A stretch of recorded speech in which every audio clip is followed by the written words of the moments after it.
Hey, what's up, everybody? I hope y'all can hear me, man. Can everybody hear me?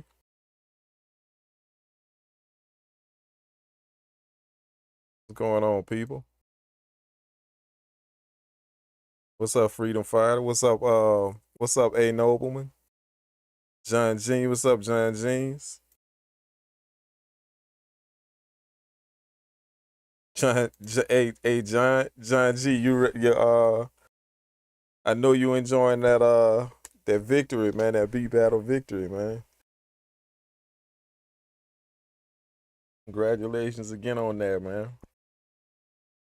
It's gonna be time for you to put that thing. It's gonna be time for you to put that crown up again, man. Real soon, you're gonna have to put that crown up again on the line. See who could take that, or see if you could keep it, man. Good job, man. Good job. Good job.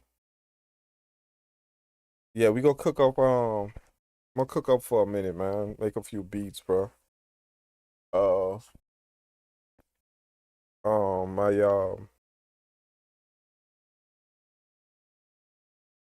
my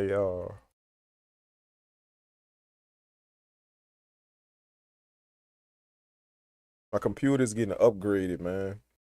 Um, so I had to take everything off. I had to take everything apart and bring it in to get upgraded. So my studio computer. Hopefully I can get that back. Like probably like tomorrow afternoon sometime. So it's just me and a laptop tonight. I mean me and a laptop today cooking up, man. So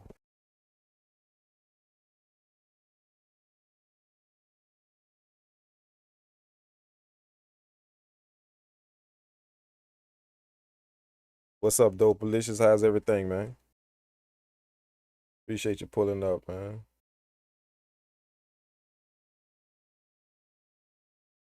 Hey, Freedom Fighter, man. I enjoyed that session I had with you, man. Really, really good one-on-one help session with you, man. Hopefully we get a chance to handle that again, man, soon, bro. So,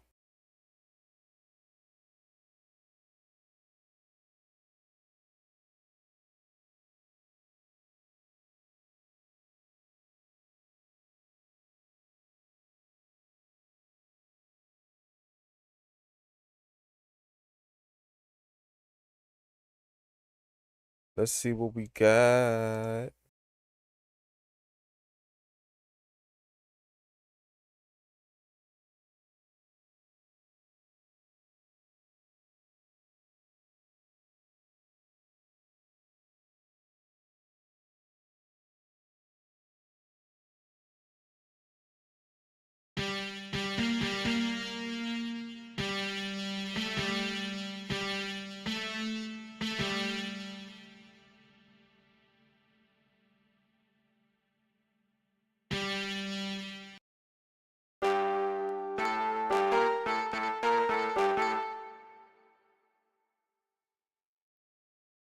See if we can find some sounds up in here, man. Here we go.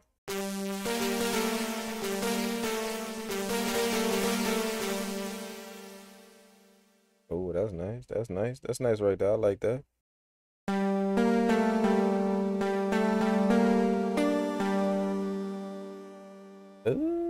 Let's go with that. Let's go with that. Sheesh. Sheesh.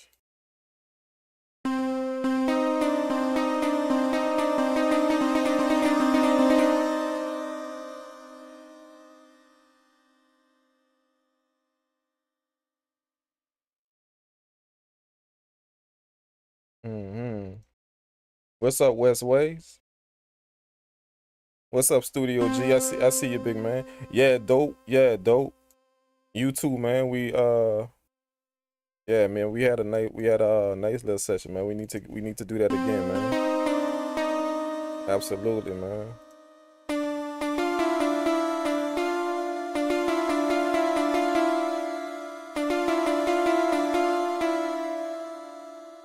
I'm gonna have some for y'all next sessions, man. Whoever books sessions with me for y'all next sessions, I'm gonna have some codes for y'all when y'all pull up on y'all next sessions.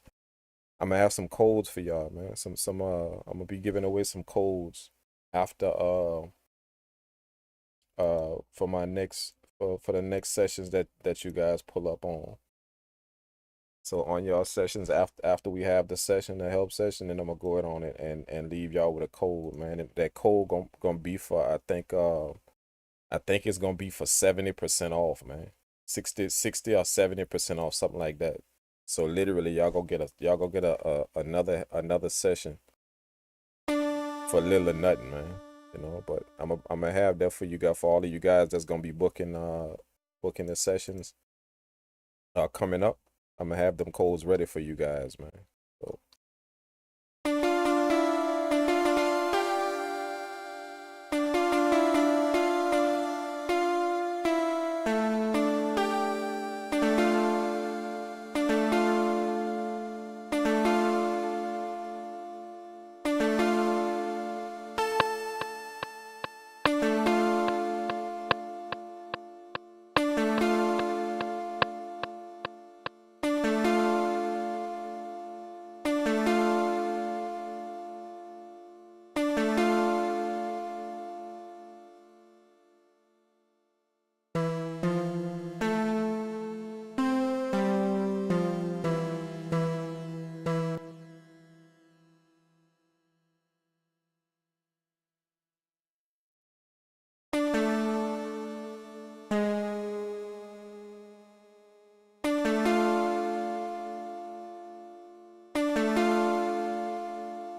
As when that mixing course is coming out. Oh, the mixing course has been going on, man.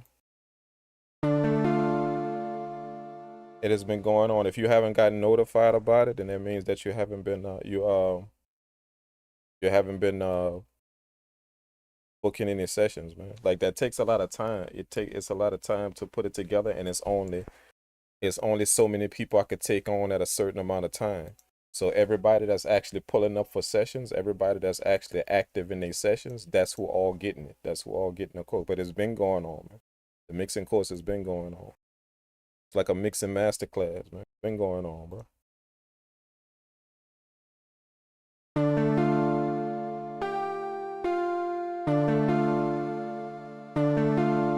For the people like that's just kind of sometime, then y'all gonna get it. Y'all gonna get it later. Y'all gonna get the invites later. But right now we taking care of all of the people that's actually active with their sessions. They're actually active and they've been active for quite some time. They deserve it. You feel what I'm saying? They deserve it. If y'all could respect that.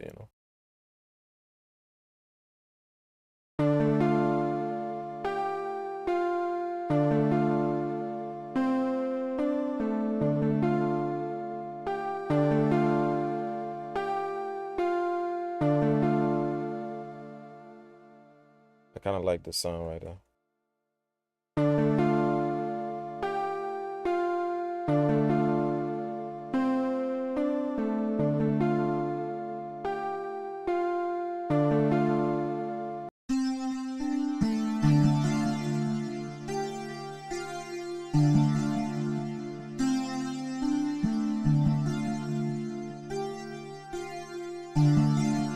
Ooh, ooh.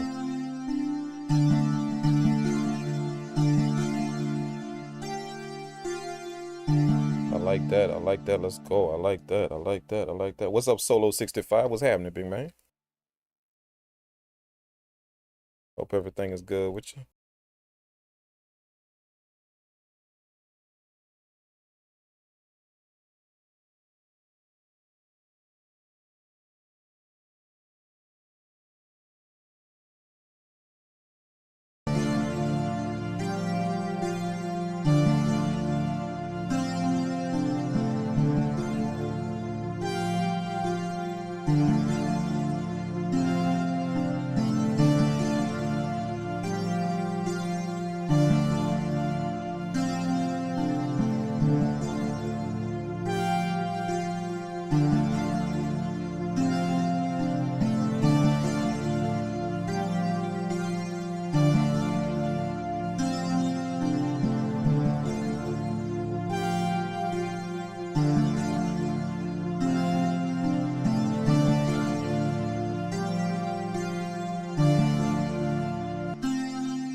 Or they got a lag with the stream.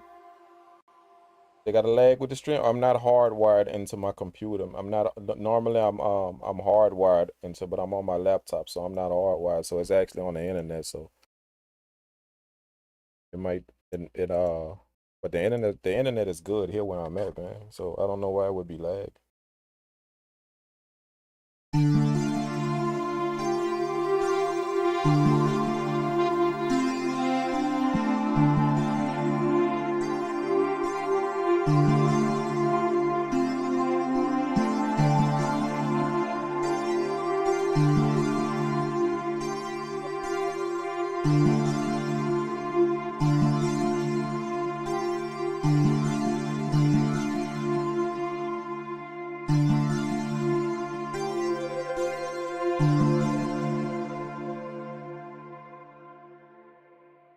Let's move these up right here.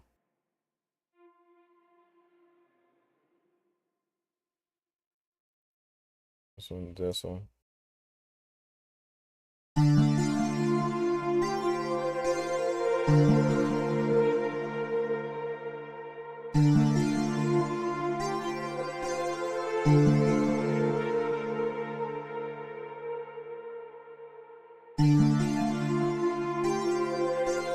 Take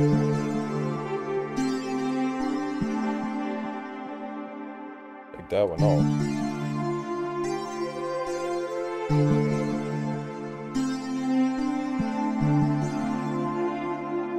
Ooh, I like that. I like that. I like that. I like that. I like that. I like that. I like that. I like that. I like that. I like that. I like that. Let's duplicate that over right here. I like that.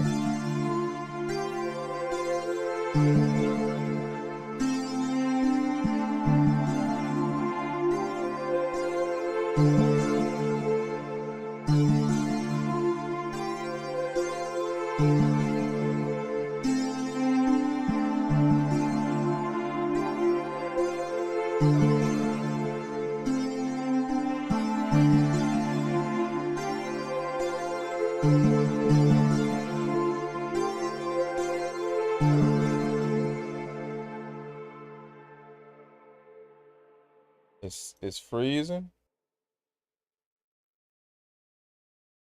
The screen is freezing.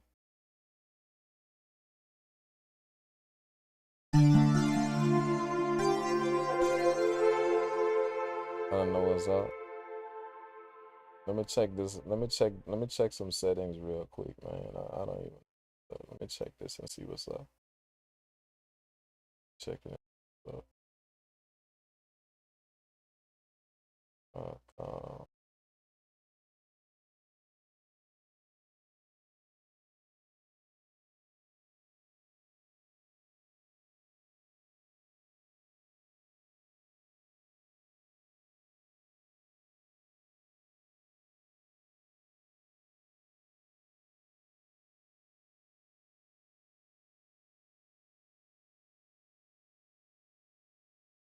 See something?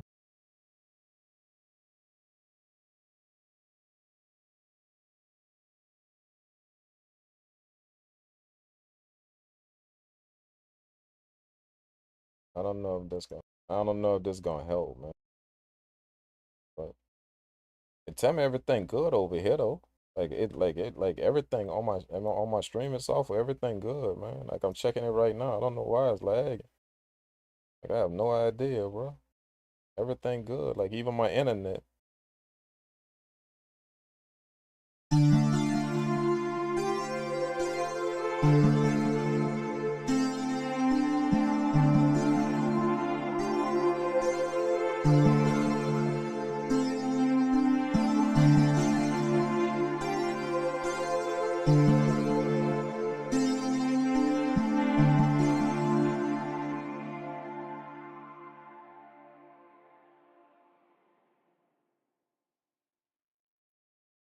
Let me check something real quick, man. Hold up.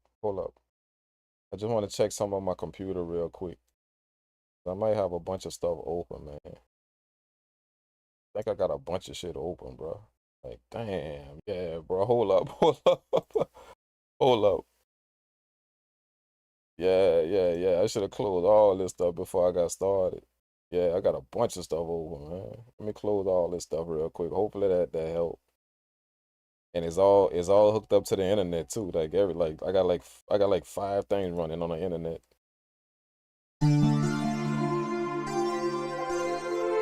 Yeah, y'all let me know if that help a little bit, man. Let me know if that, I don't know if it will or not, but just let me know if that help a little bit.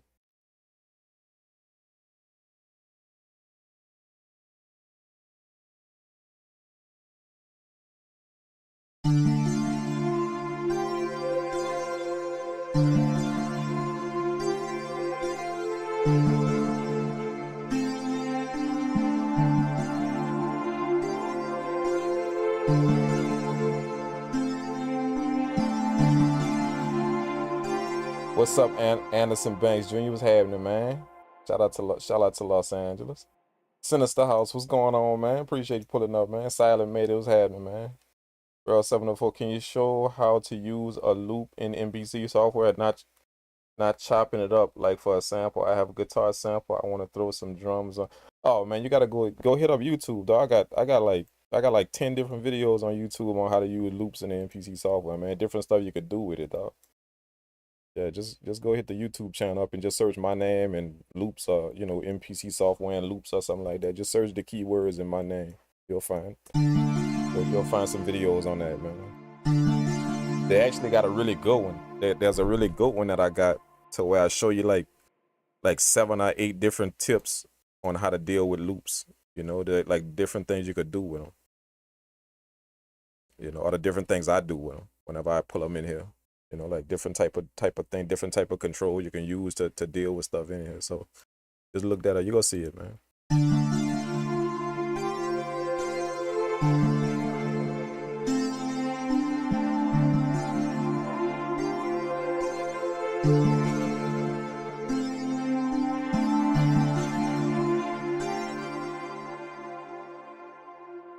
Yeah, it's pretty much not a topic on YouTube that I mean on this software that I ain't covered, like all of the main stuff, you know, on YouTube, like for like 3 years, you know what I'm saying? So it's it's pretty much not a topic on this software on this DAW right here that I ain't covered.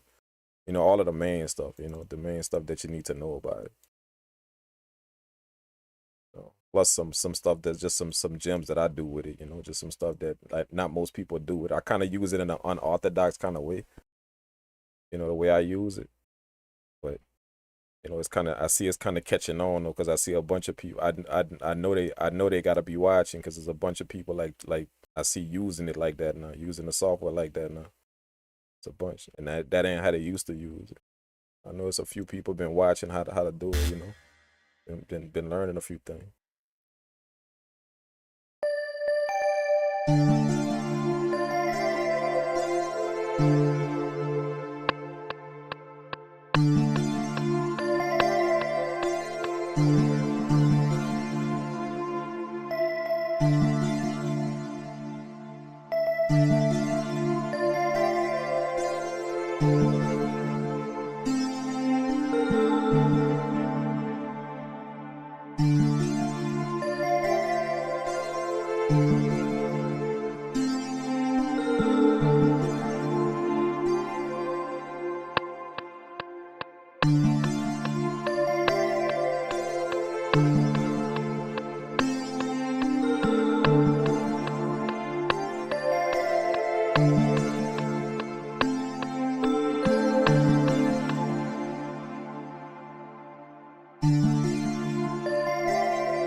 I think that sound a little bit. I like the sound, but it's a little bit too harsh though.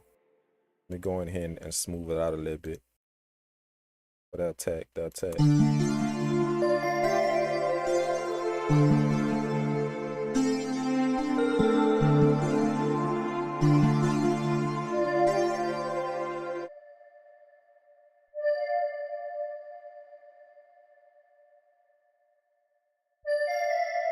Yeah, there we go.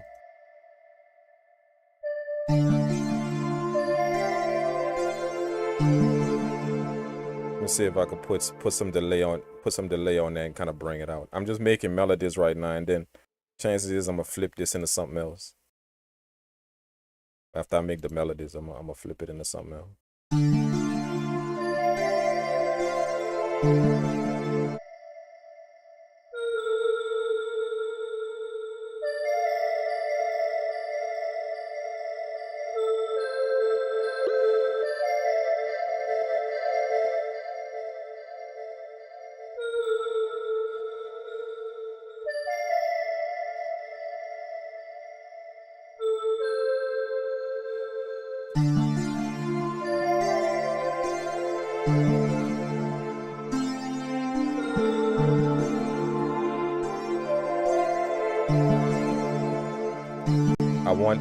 I don't want this sound to be present in the loop right here. I just want it to be like a background sound. So what I'm gonna do is I'm gonna take another EQ and put that at the bottom. And then I'm gonna switch the EQ. I'm gonna switch the EQ to mid. And I'm gonna cut out all the mid. That way the sound right here could be in the background.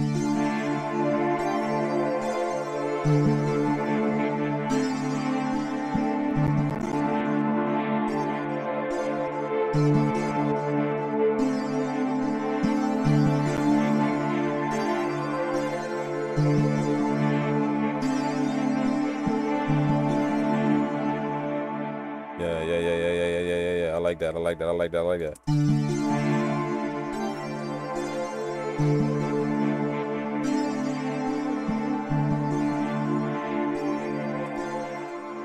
All right. Let's put a bass to the loop.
Yeah.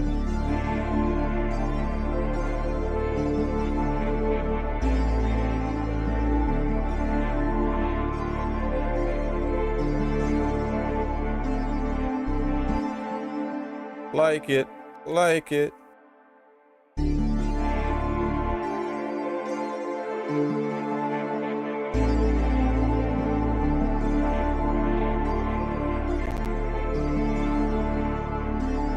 What's up, Lex Ghost?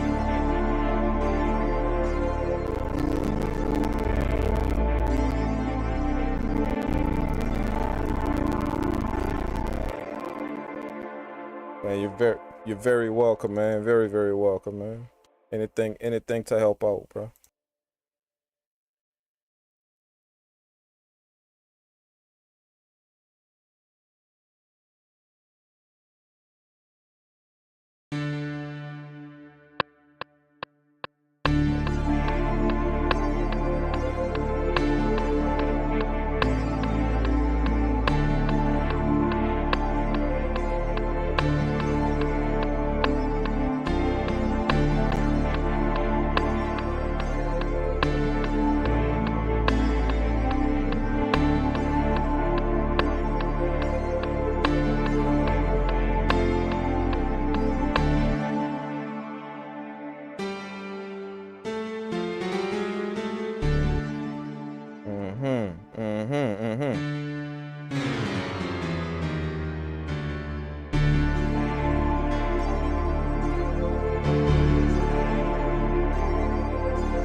Yeah, that's it. That's it. Let's bounce that. Let's bounce that to a sample, man.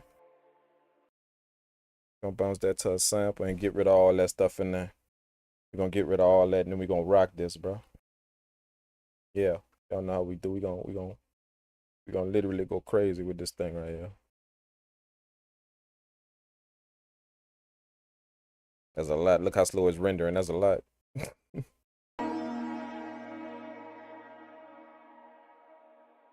Is it better? Is the stream better? Let me check my phone, man. Pull up the stream on my phone, see if it's better. Does it sound a little? Is it working a little better?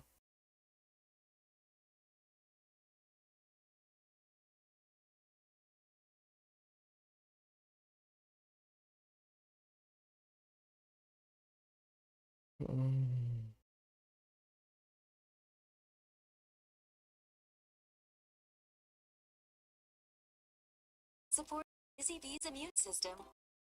Zarby's immune service. Stream sounds good. Better. Okay. All right. Good. Good. Good. Okay. All right. Yeah. I can see it. I can see it on my phone. All right. Appreciate that, man.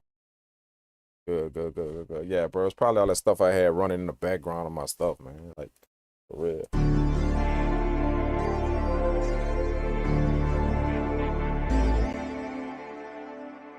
All right. Let's get rid of them.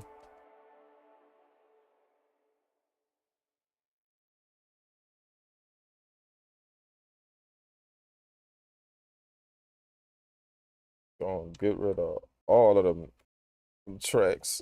You know, all of them.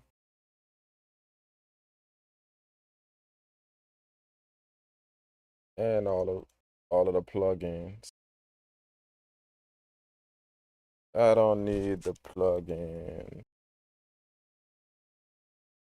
That's just gonna take up CPU power, so I'm gonna delete. Normally I don't delete them, but I'm gonna just delete them right now because it's gonna take up CPU power on my laptop. So we gotta watch that.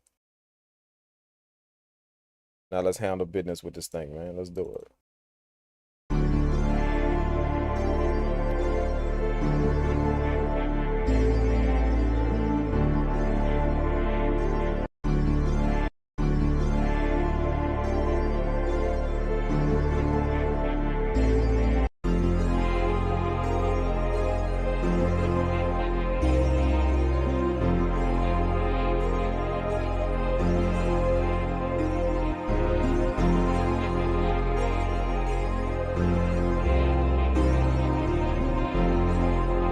Ooh, I like that sound right there. I like that sound. What y'all think about that sound right there? I like that. Better feel.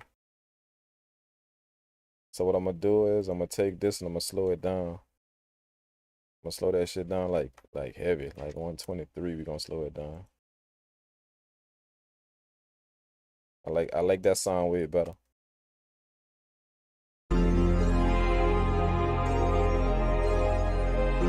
Yeah, see something like that. Something like that. Something like that.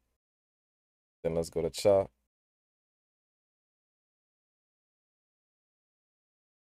Yeah, let's go to chop. Gonna do regions right here, and I'm gonna put 32 right here.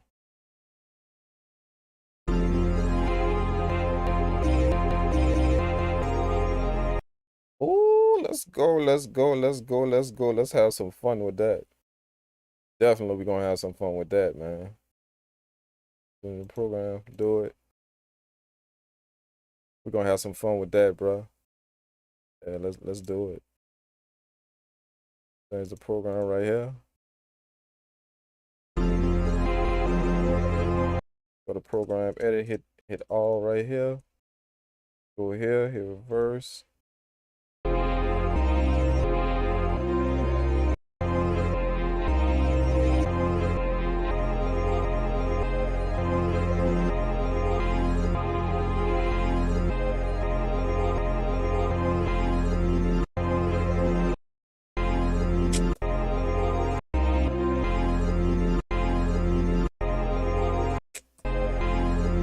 Woo!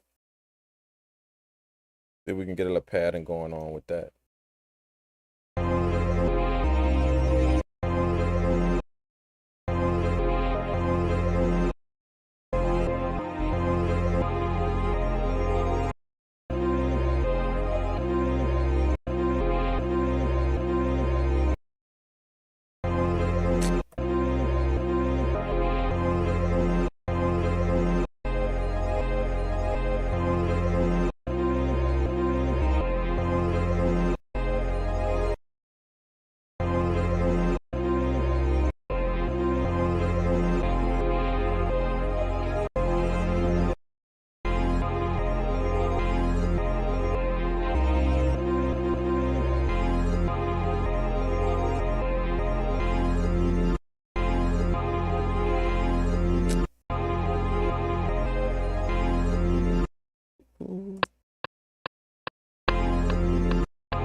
Mm-hmm.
Mm-hmm.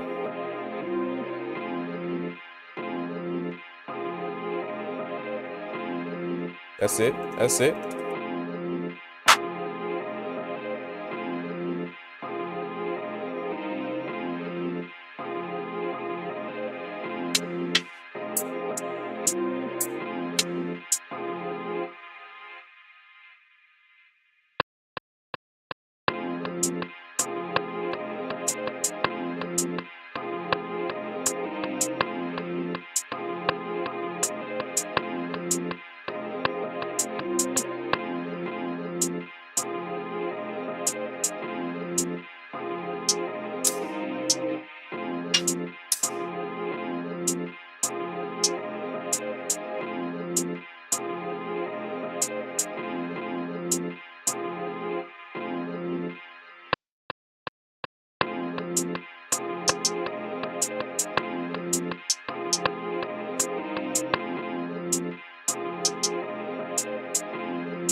It's moving too much. The pattern moving too much. Let's fix that.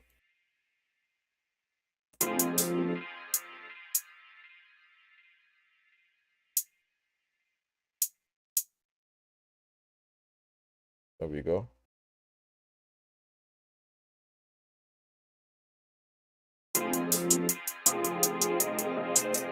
There we go.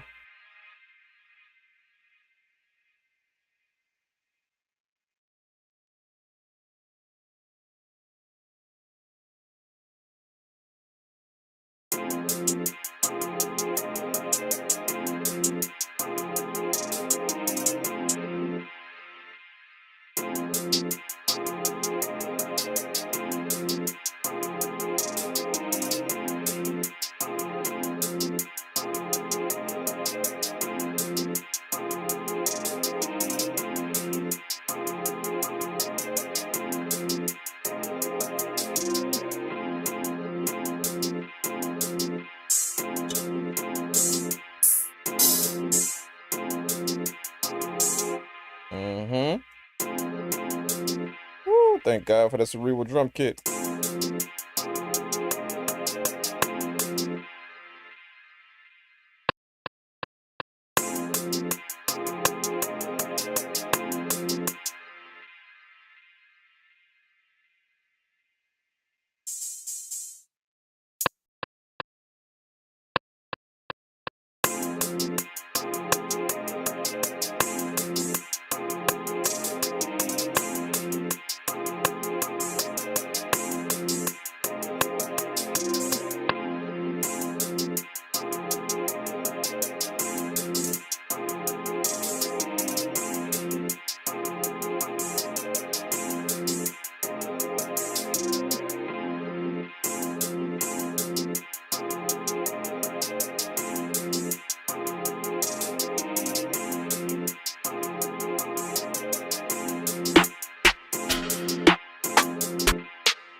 Put that there. Let's lay that with a clap. Let's lay that snare with a clap.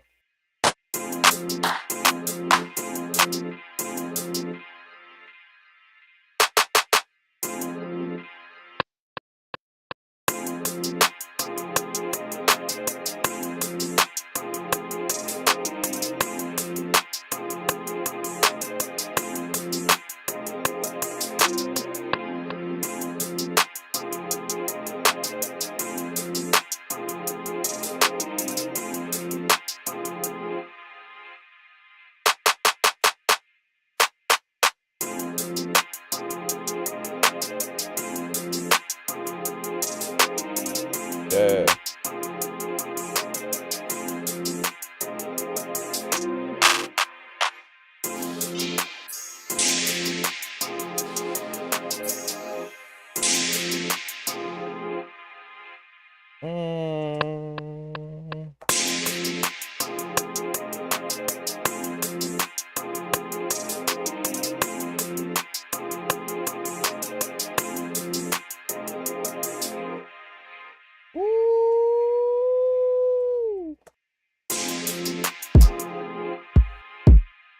First one.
clinic. Let's go.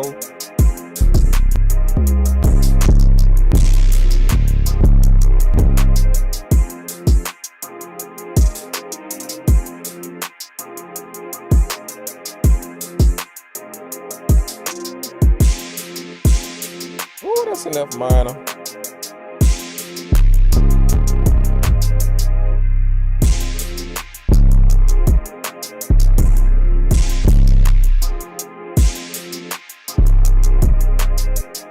Ooh, let's go. Let's go. Change this to mono. Change this to one shot. Work with that attack and decay right here. Put that hole up a little bit. Bring that down. Bring this down. Ooh. Ooh, that's nasty. That's nasty. Let's go ahead, change that to F minor. Let's put this up a little bit. That way we can hear the notes. Let's do it.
Let's go.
I'm liking it. I'm liking it. I'm liking it.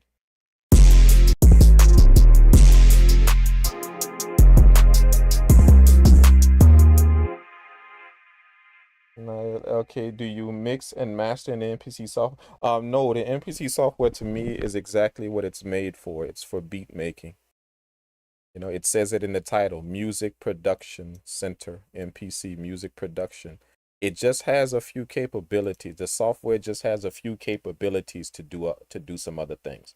So it has the capabilities to mix. It was not made to mix. It has the capabilities to master. It was not made to master. It has the capabilities to route things. It was not made to do so. All of that stuff like that, you know, that's what people try and turn the MPC software into instead of just using it what it was made for. Like it makes beats 2000% very, very well. That's what it was designed to do. That's what they focused on. Not mixing and mastering, not any of that stuff. They just gave you those capabilities, if y'all can understand what I'm saying. Like, just because something has the capabilities to do something doesn't mean it was actually designed for it. See what you feel what I'm saying? Like, for instance, check this out. I could go to my track screen right here. You see all my tracks right here? All of my tracks right here. I can't move these tracks nowhere. Look, I can't grab one. I can't move it nowhere. I can't color them. I can't do none of that. See what I'm saying? So obviously they didn't focus on mixing and mastering with this software. They focused on making beats. See what I'm doing very, very well in it right now? They just gave us a few capabilities to do all that stuff. You know, like a few capabilities. By what I mean is, Look at the insert slots. Like if I want effects, I just got 4 slots. That's it. 4 slots. That's all. So they obviously gave us capabilities of some things, but it wasn't designed for that, for mixing and master and all that type of stuff. No, versus going to like, Reaper or, Logic or, Cubase or one of them softwares like that, where that was designed to do all of that stuff, So no, I don't. To answer your question, I don't do that type of stuff in the MPC software. I use it exactly for what it was, what they focused on the most, which is beat making. Can you do it? Absolutely. Can you do it? Yes. But did they leave a few things out in doing it? Yes. When it's compared to other full softwares, they left a few things out, or didn't focus on a few things that other softwares do. That's my point.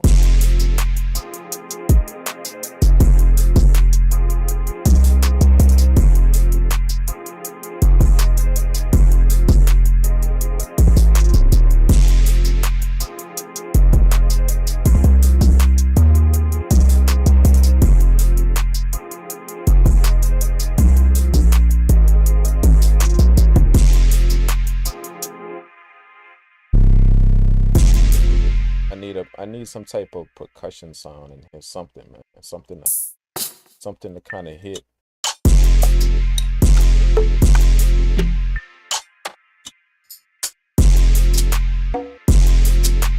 Ooh, I like that.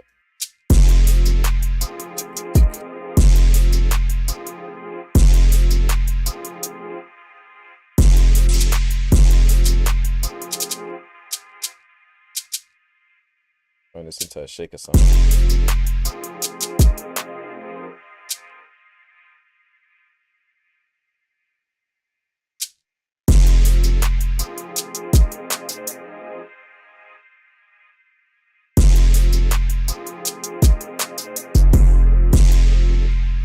Let's do that. Let's do that. Go to the pad channel right here. Hit that pad right there. I want to put a delay. I want to put the Akai delay sync just on that pad right there. Turn it into like a shaker sound. Where the delay sync at? Delay sync, there it is right there. Boom. So now, see what I'm saying? Then we're going to work with the delay a little bit. Turn the feedback all the way down. Turn this up to 1/8. Turn this down a little bit. Now we got a shaker sound. I'm gonna go over here to the attack and kind of raise that up a little bit, kind of make it slide in. See? Now it's not hard at the beginning. This would be harsh at the beginning. If you raise the attack up, it's gonna slide into the sound. So now we got a shaker sound. Let's go. Oh, let's layer that. Let's layer that. I'm loving that. Let's layer that. Percussion 6, let's layer that. Ooh, let's pitch that down just a little bit. Let's turn the levels down some a little bit. Then we're gonna pitch that down just a little bit. Probably like, let's go 6, maybe. That's probably too much. Ooh, let's go.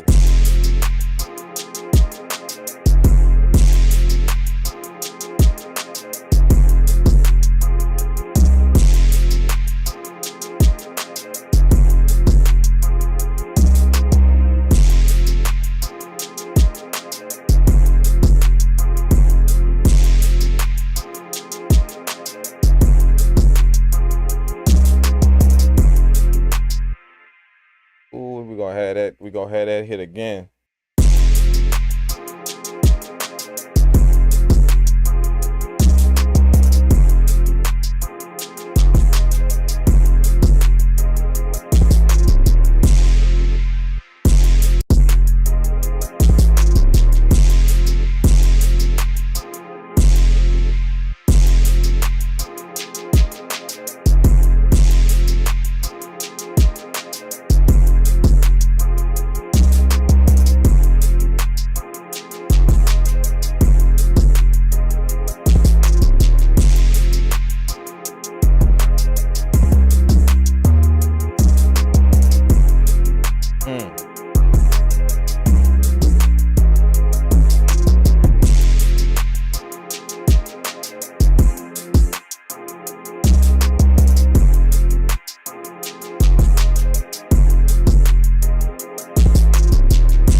Uni?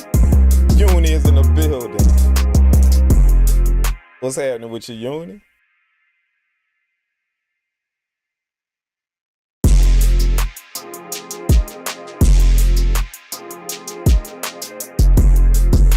I know a bunch of y'all gonna be sick if Uni ever decide to jump in a beat battle.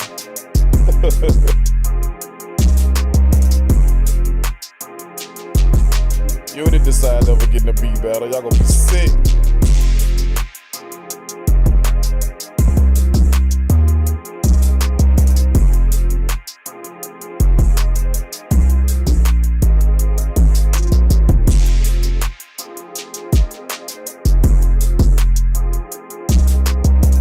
Ooh, let's keep going. Let's keep going.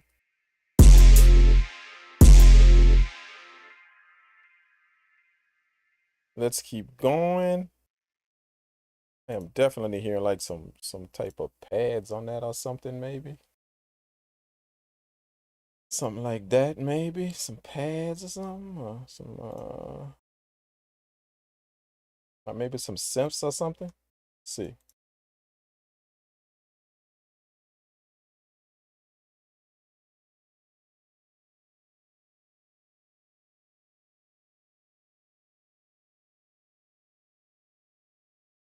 You serious?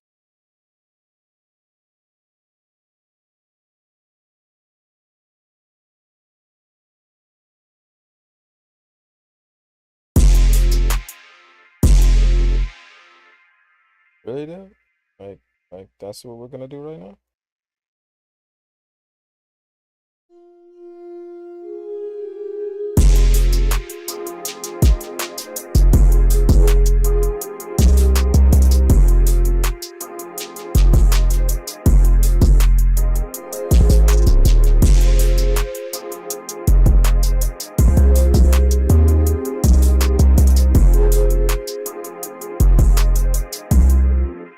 Oh, we might save that for later. We might save that for later. We might save that for later. Let's definitely save that for later. I'm feeling that.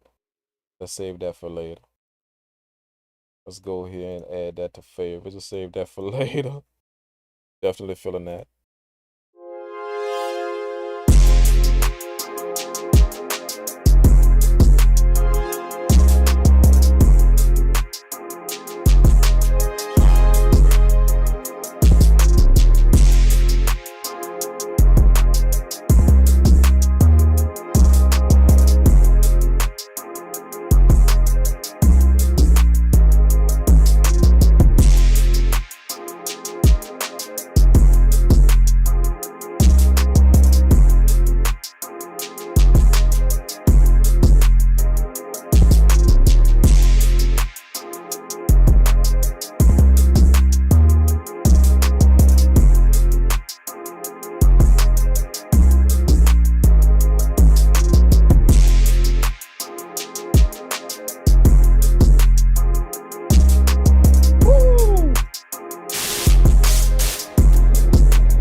Mm.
texture, wrong texture, wrong texture. Give me something nice, man.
Wait a minute. Wait a minute.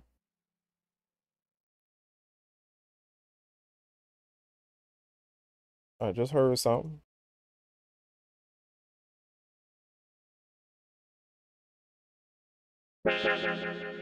Yeah.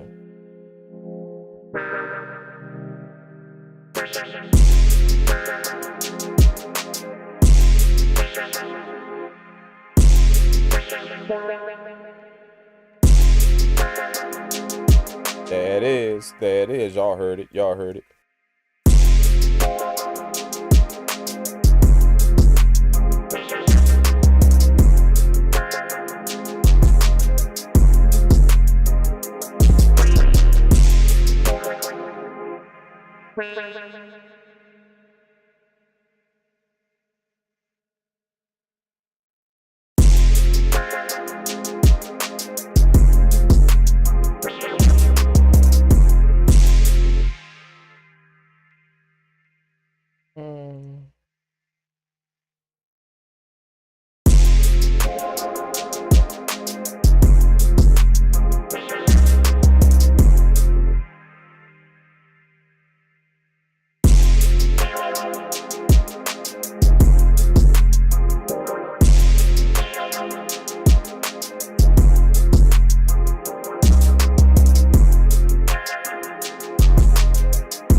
sharp, too sharp, too sharp.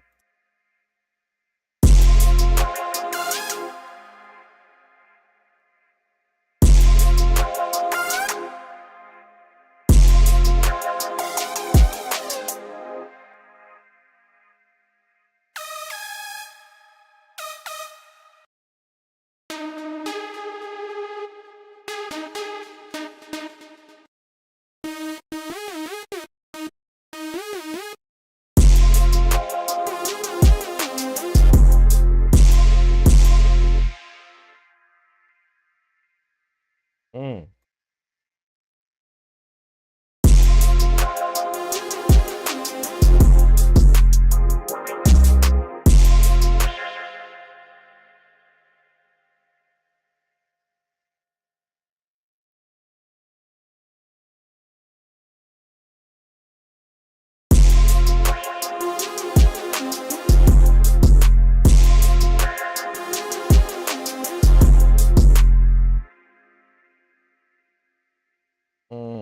Mm.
Crush that. Let's crush that with a compressor. We're gonna crush it. Take some of that bite off of it.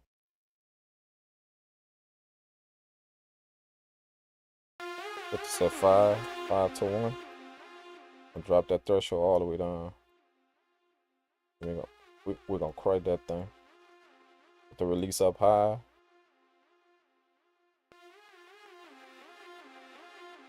And then bring the threshold in slightly, a little bit by little bit, until I can hear it where I want in the music.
Come on, go in my strength, go in my strength.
Yeah, that's it.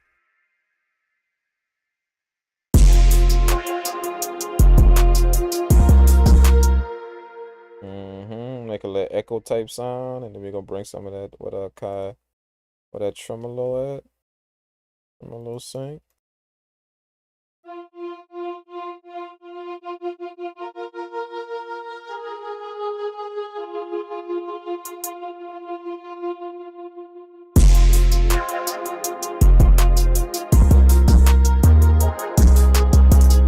And then I'm gonna get the sound that I want from it now.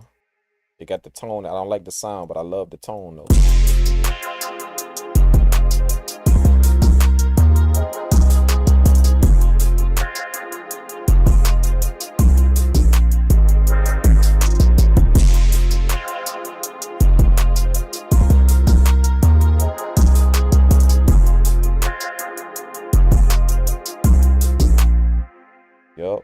Yup.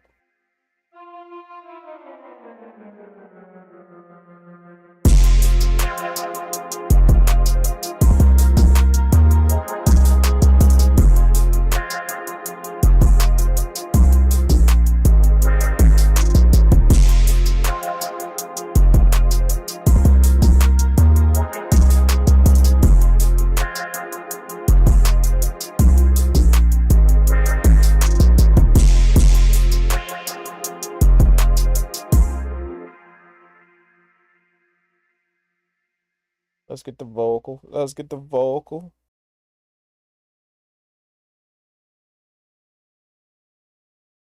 Get a vocal just for arrangement purposes.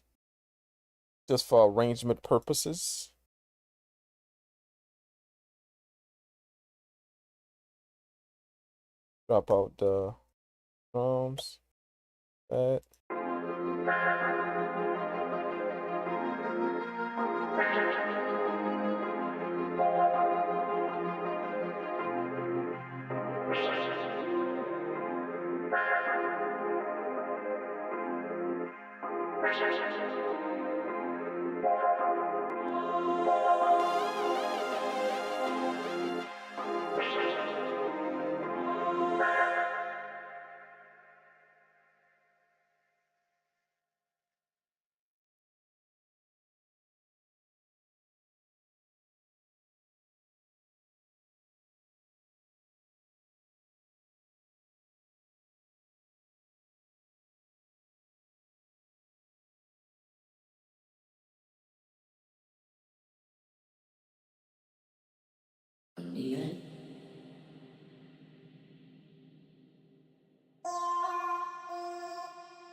Too light. We need something kind of full. Let's go to male vocals. Ooh.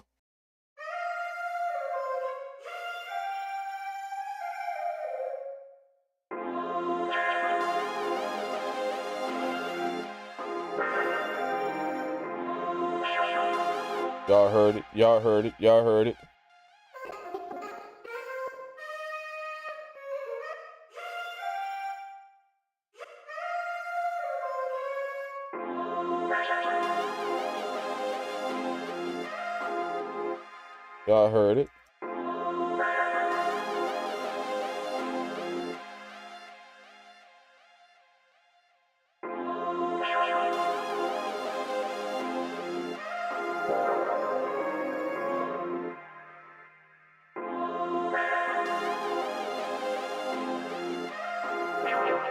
Take them effects off so I can hear everything good. Take them effects off.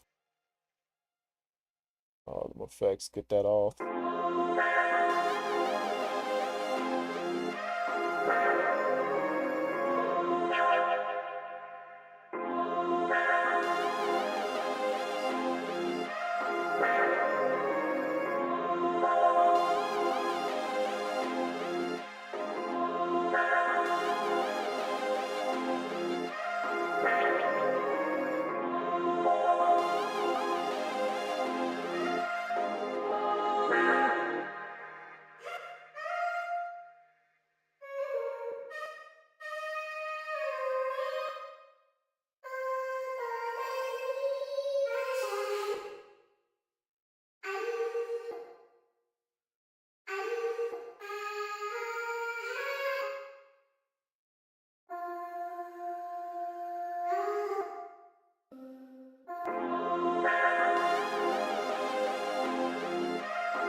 Oh, what's this right here?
Yeah, that's it.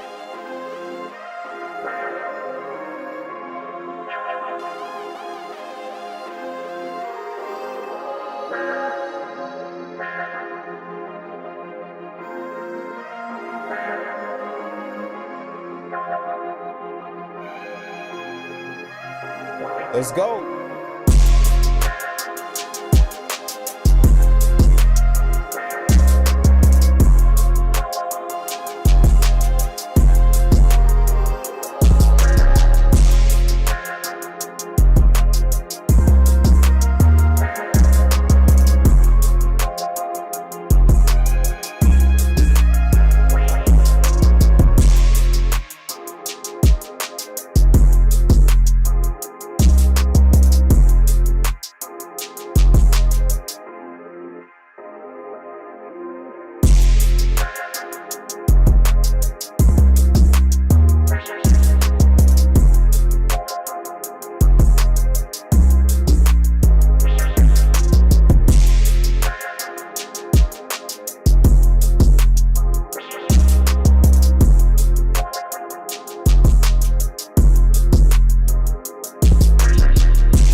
nasty. That's nasty. That's nasty. That's nasty. That's nasty. That's nasty. That's nasty. I'm liking the feel of that one. I'm liking the feel of that one. I'm liking the feel of that one. You know, we not there yet, but we definitely on the right track. We not there yet, but we definitely on the right track with it though. Yeah, yeah. You know what I'm saying? We not there yet, but we definitely on the right track. See if we can do it again. Let's see if we can do it again. Gonna put that one on ice for right now. I kind of like it, but we're gonna put it on ice for right now. I was feeling it.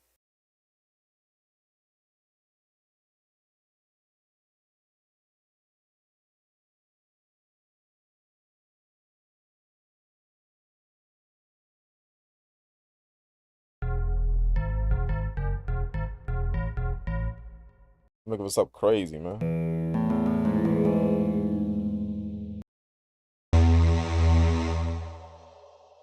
Ooh, let's go, let's go, let's go, let's go, let's go, let's go.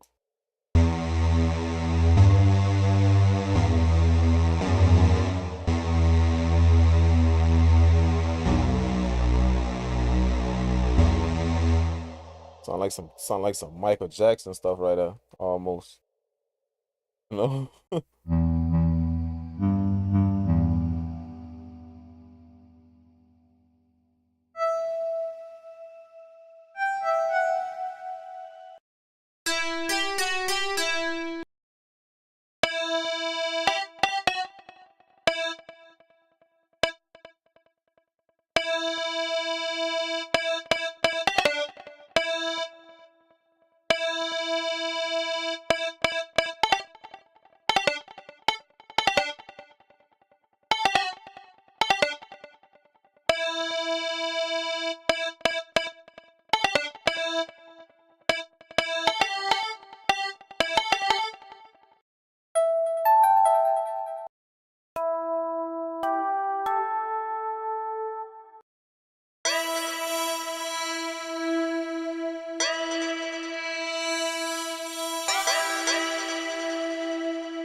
Hmm.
Let's keep going. I think I got it. I think I got it.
Let's go. Let's go. Let's go. Let's go. Let's go. Let's go. Let's go. Let's go. Let's go.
Let's see.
Yeah.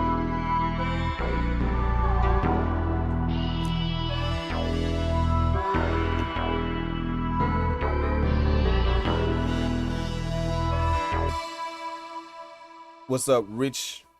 Rich the Slime? What's happening, man? Shout out to Brazil in the house.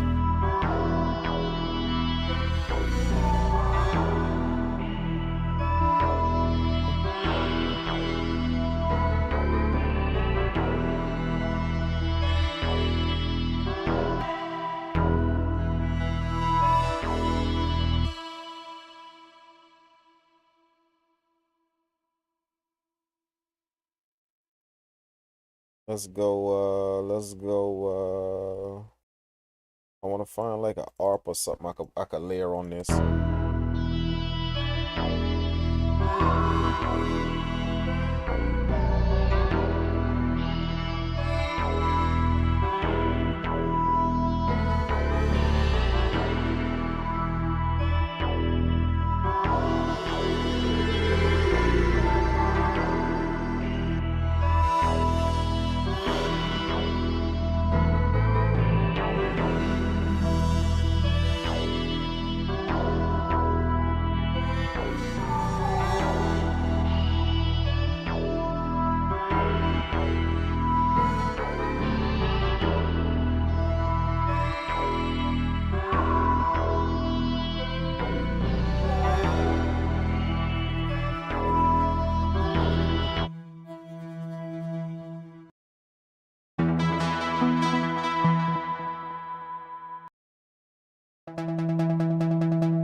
That shit hit perfectly, man.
All right, let's do.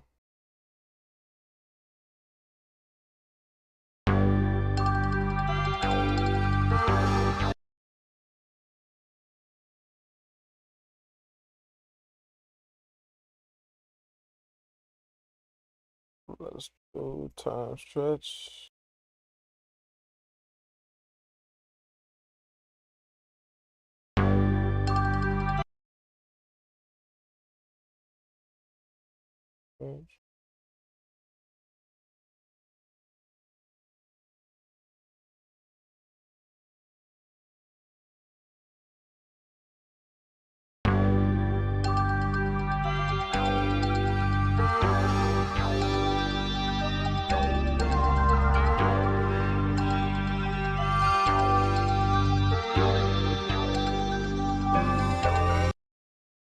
Cool, let's go to chop, manual,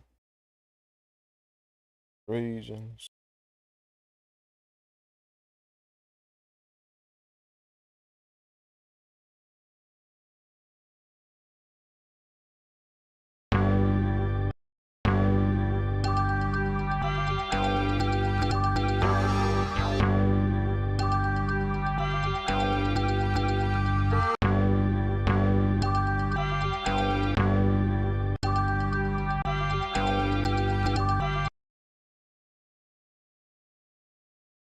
Hmm.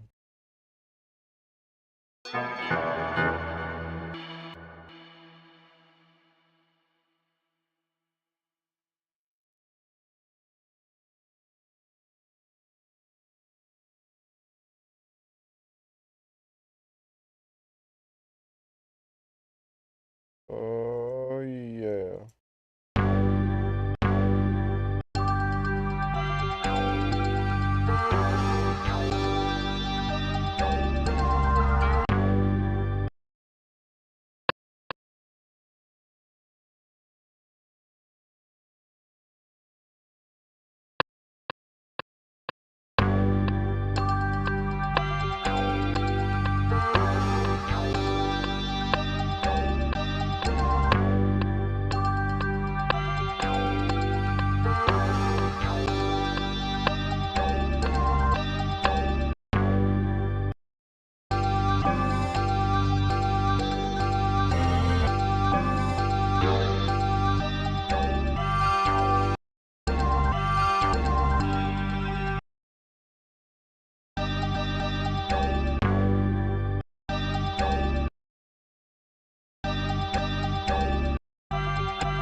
Hmm.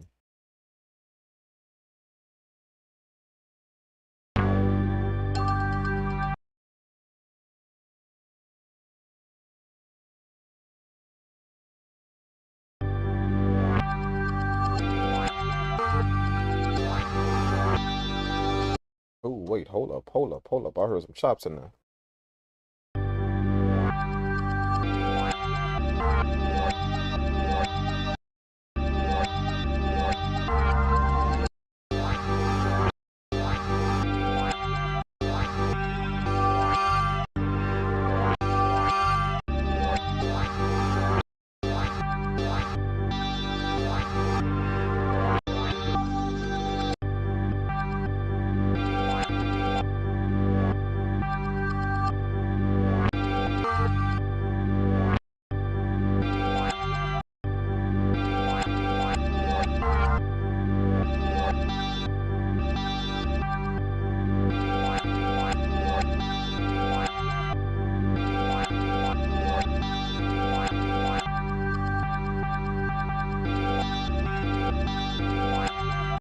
Hmm.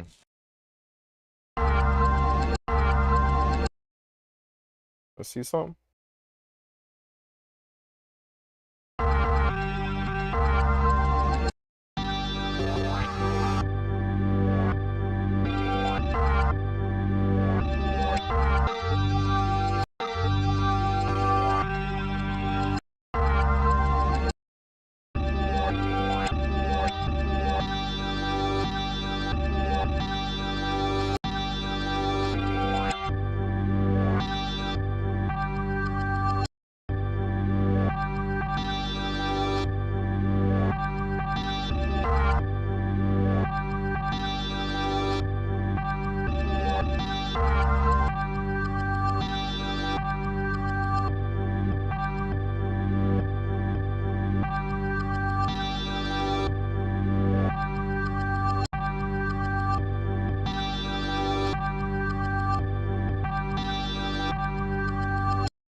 Make that warp off.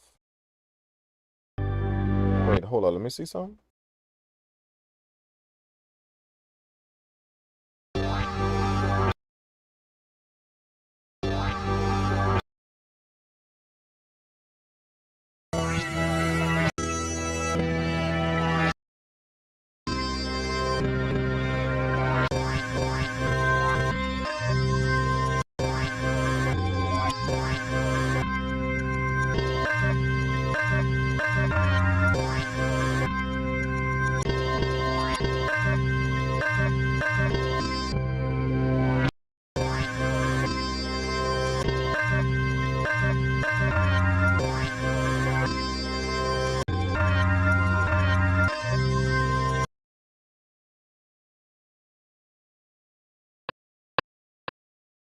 Hmm.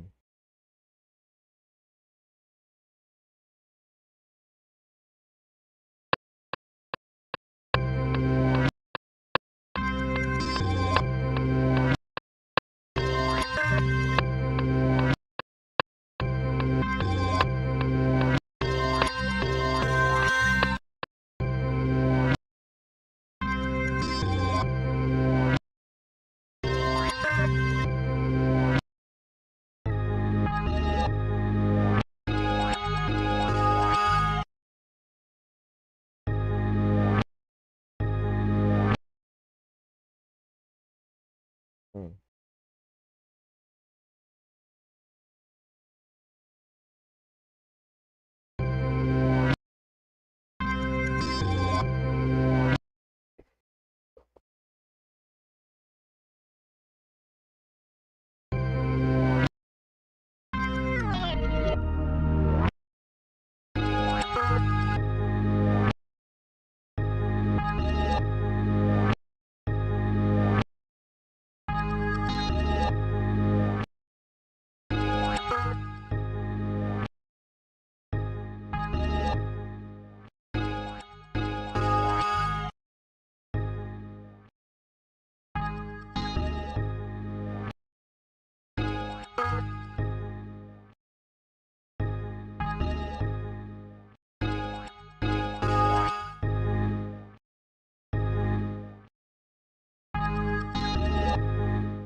Hmm.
Hmm.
Da, da, da, da.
Hmm.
Yeah.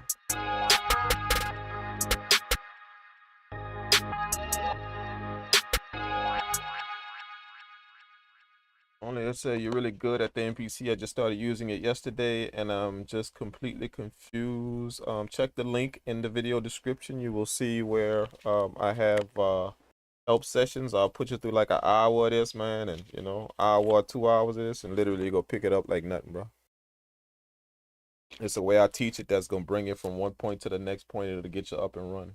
So take all the question marks off that way you can kind of fly through it and just kind of figure the rest out on your own without the hiccups, without the hassle. It's a certain way you can learn it.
Oh, it's not videos, man. Apparently you missed what I said. It's not videos that you watch, man. It is sessions that I will put you through. Like literally one-on-one sessions. You will see it and you will see the link in the video description. If you watch my videos, it's at the beginning of pretty much every video. I offer one-on-one help sessions to learn this if you want. So I will take you through it, literally. You and I one-on-one.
Hmm.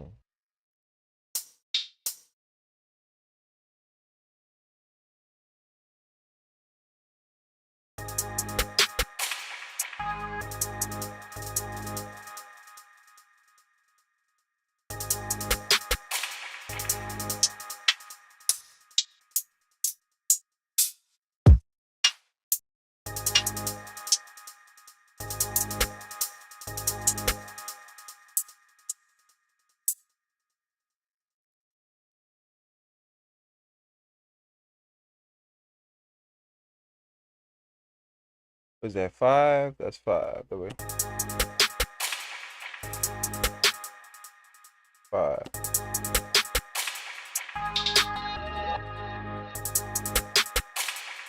Oh,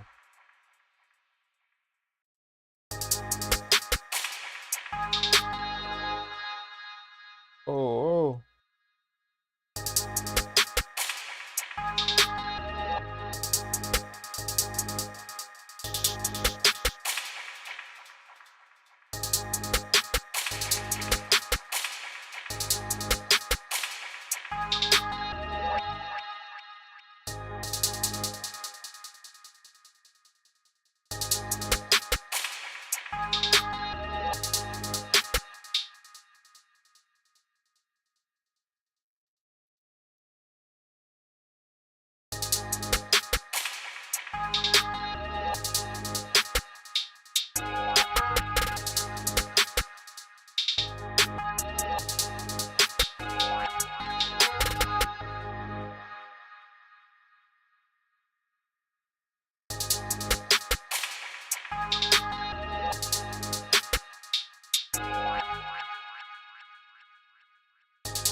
What's up? I saw you a few videos ago. I remember the time I just subscribed. Are you a fellow Louisiana? Down south all day long, baby.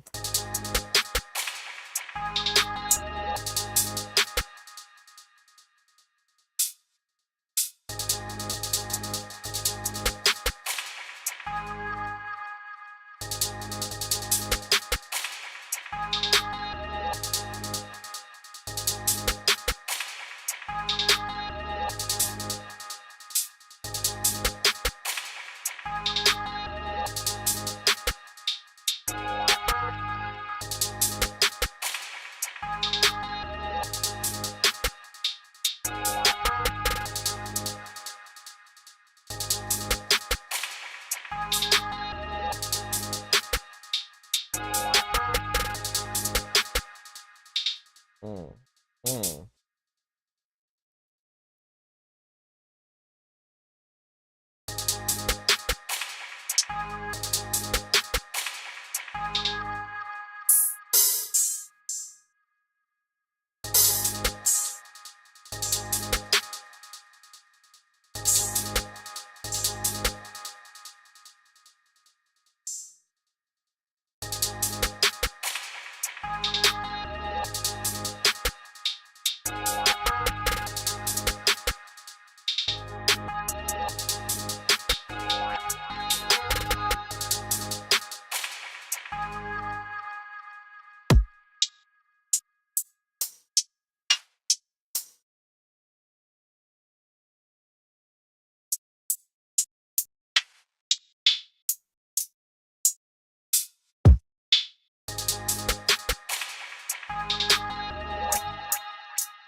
Mm.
That's enough bounce. I think I got enough bounce. What y'all think? I think I got enough bounce with the hi-hats for real. I think I got enough. Ooh, that six is gonna go crazy. That six is gonna go sick. I got enough bounce with the hi-hats.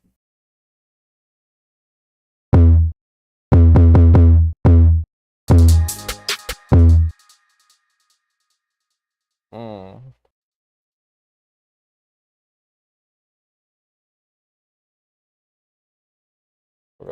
I forgot what I pitched it up to.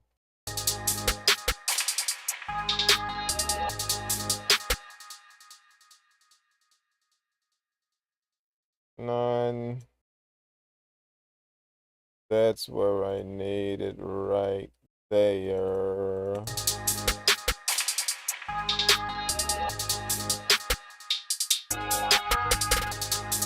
I pitched it up to G minor. That's what I pitched it up to. Got it. G.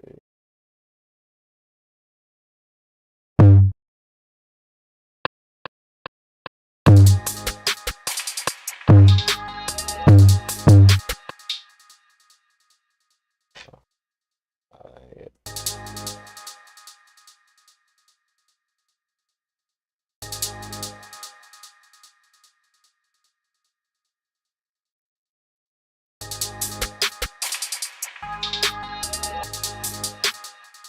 I was just sharp, my bad. My bad. I'm off one. There we go.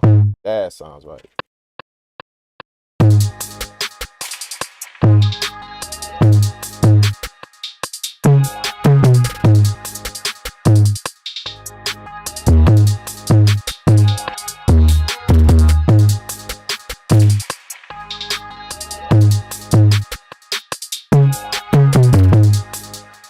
Ooh.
I got some.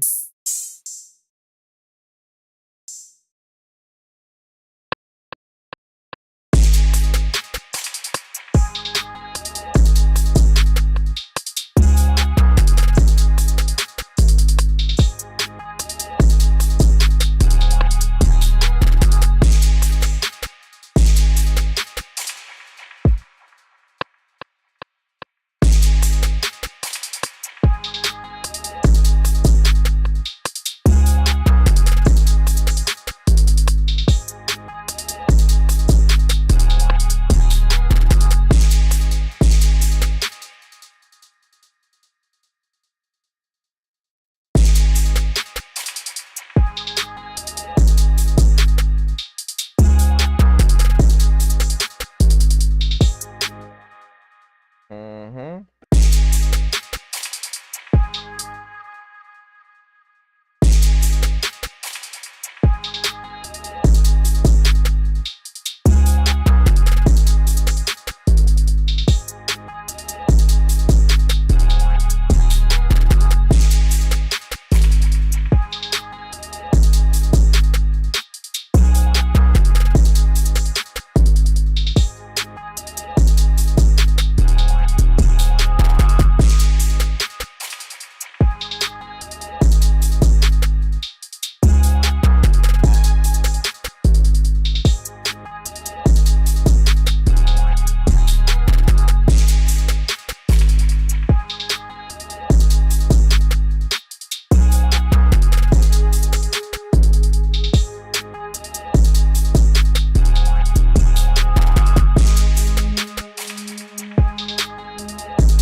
Mm.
Put a little to that. Let's put a little to that.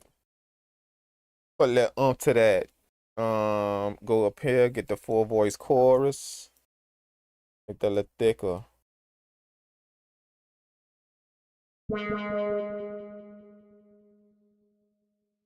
Nah.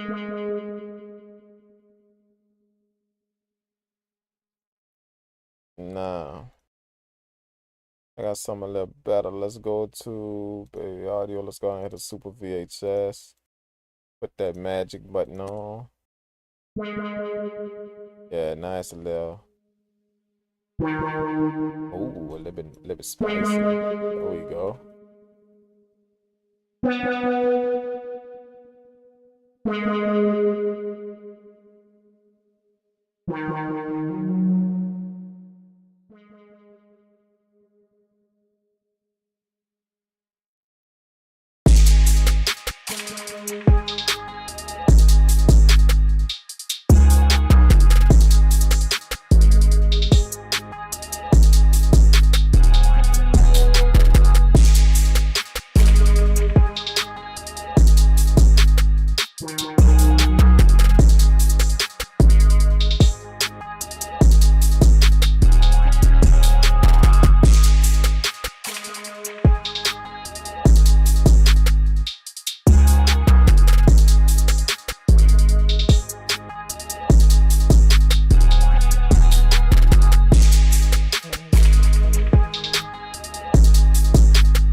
Let's get it. Let's get it. Let's get it. I'm gonna go to the next track.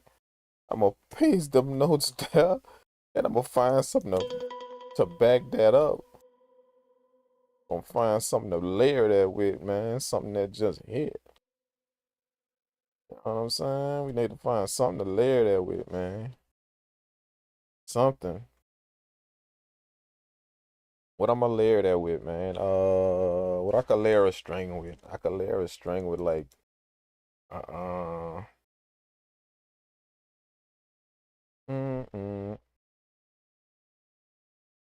I could layer a string. I could layer a string with like,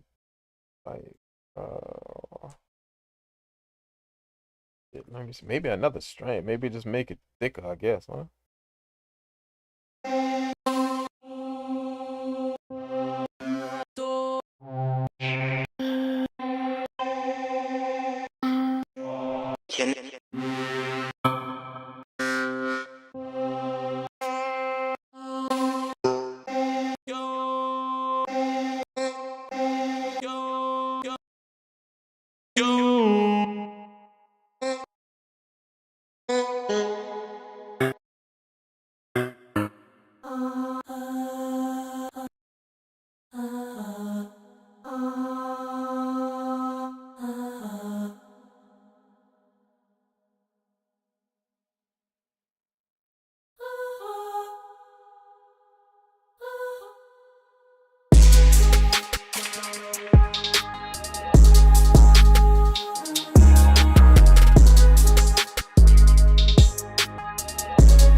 That's it.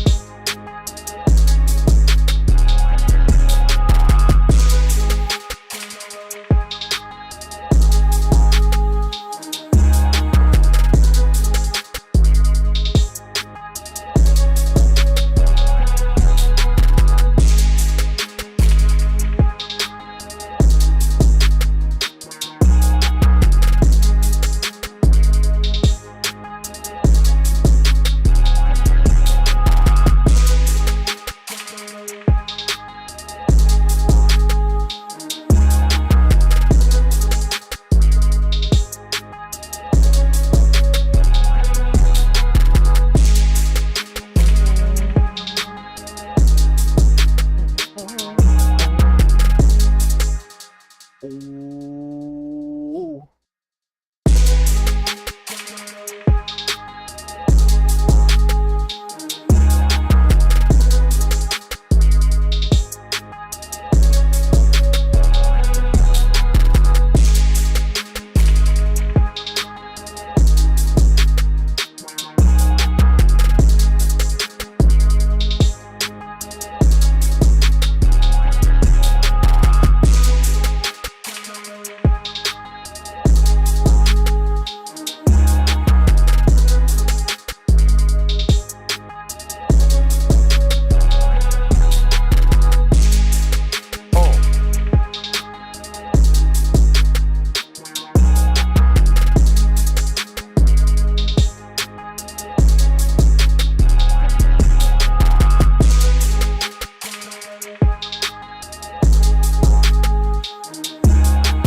Hold up.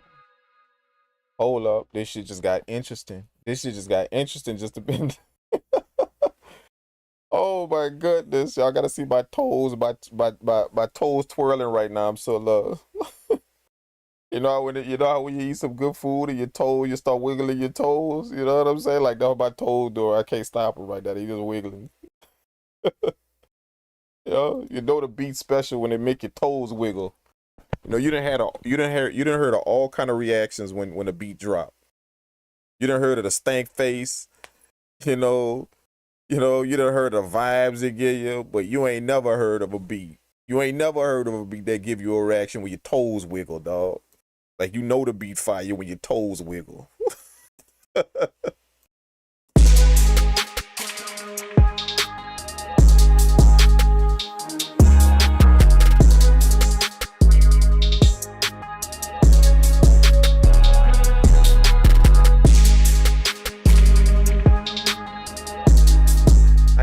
to get rid of that 808. The 808 kind of messed me up right here. This one right here. Gotta go.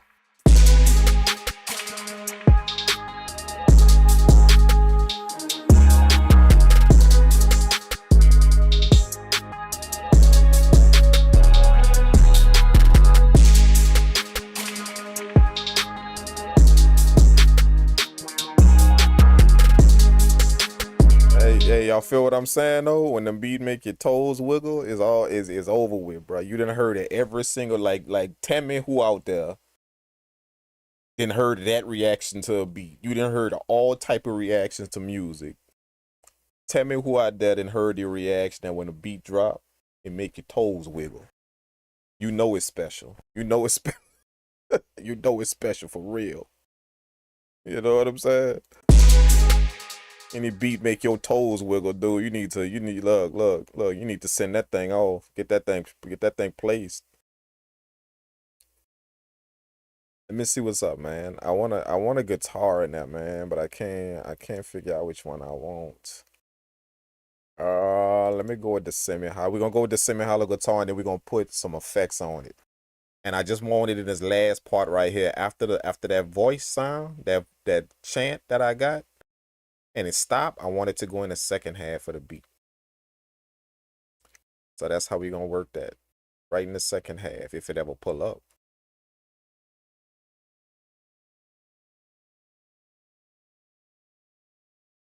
See, that's why I saved it just now. See? I knew that was going to happen. Come on, man. Stop playing. Stop playing. Give me the guitar. There we go. There we go. Let's go. Let's go. Let's go. Let's go. Let's go. Let me, I want to pull up this guitar.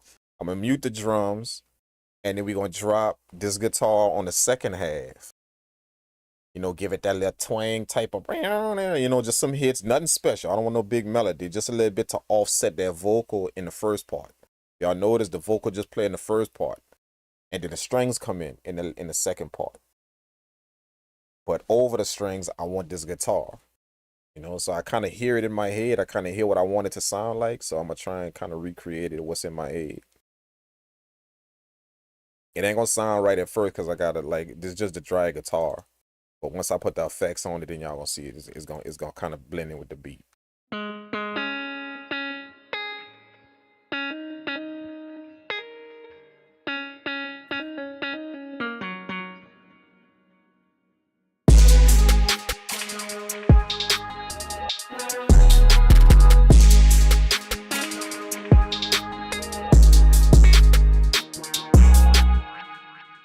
Yeah, something like that. Something like that. Something like that.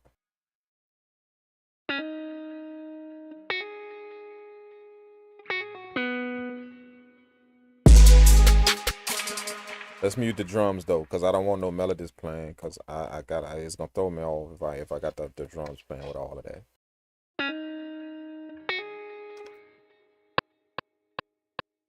It's in the second part.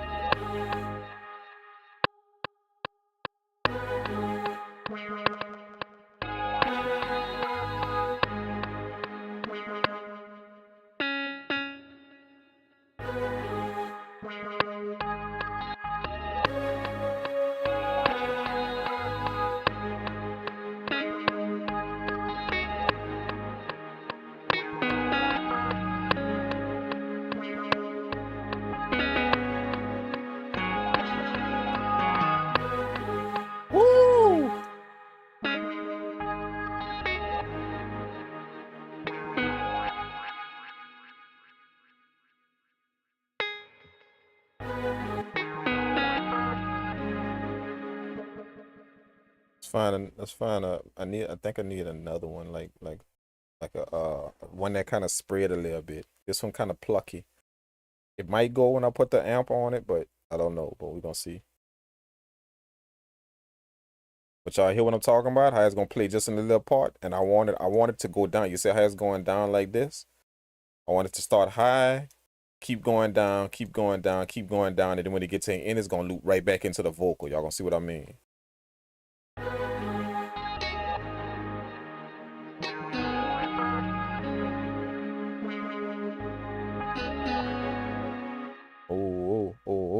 think that's it. I think that's it right there. First off, let's put the amp on that bad boy. Do I have my amp? Yup. These are a bunch of amps that I made.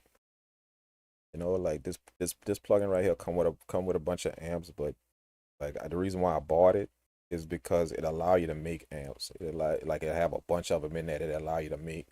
So see, they all right here up at the top. That's all of them. I'm just scrolling through them. All the different the guitar pedals you got, guitar amps you got, all the different guitar pedals. Love. So it's just like a vocal chain. You drag them in this empty space right here, and you can make your own effect, your own guitar effect. So it give you a few, but I made a bunch in here. I made like probably about 30 or 40 in here already that I use. You know what I'm saying? So like one is where is that clean funk?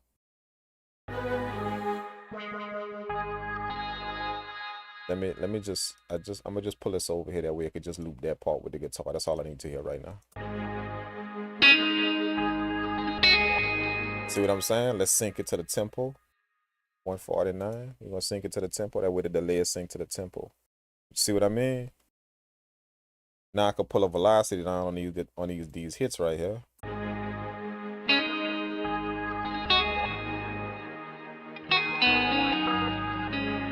See what I'm saying? Give it some reverb.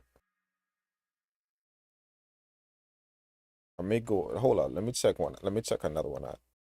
Check another one out. What that other one at? That vintage classic. This one.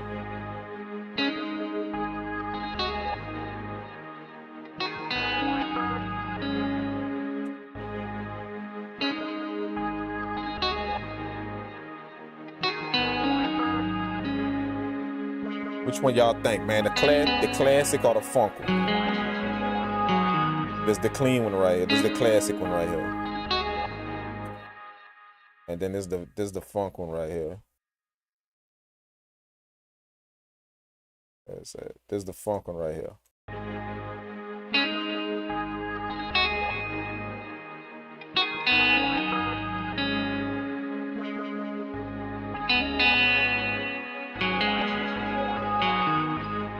I think the funk one kind of more full, so I'm gonna have to affect it, soften it up a little bit more.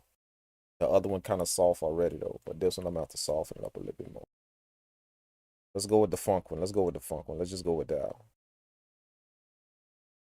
I'm gonna randomize the velocities too. Put up here to edit. Go to humanize. Put it in humanized velocity. Put that up to like 44. Hit do it. See, and it's gonna randomize the velocities a little bit.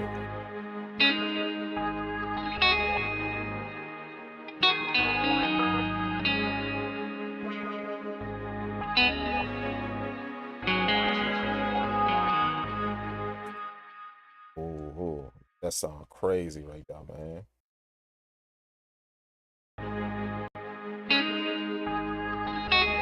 You think the second one sound good? Let's see, man. Hold up. Let's listen to it again, man. Let's see. This is the second. This is the second.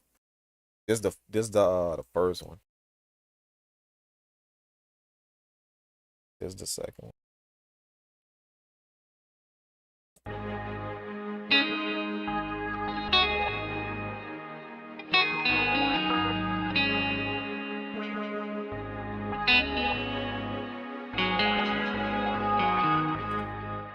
Yeah, I think the funk will sound a little better. Funk will kind of go with it a little bit better.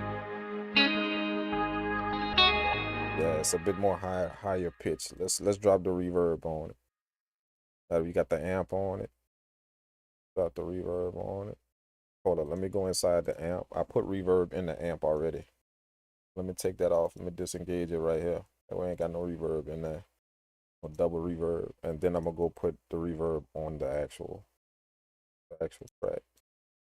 I can control this one better.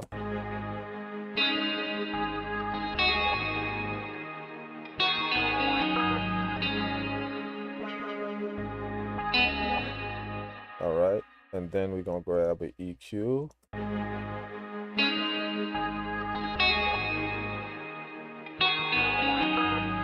Get rid of them harsh frequencies right there.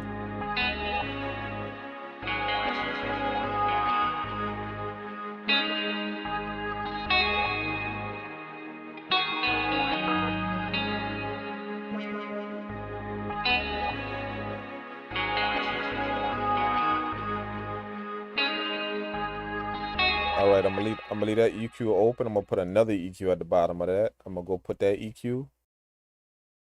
I'll go put that EQ in sides. Right here, I'm gonna put it in sides.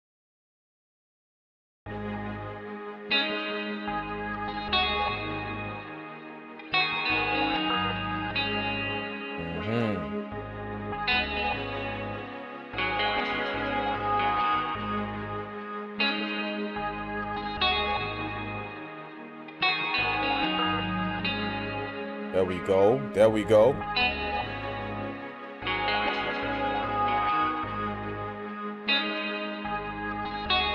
See, this is without the sides EQ. See, it's covering it.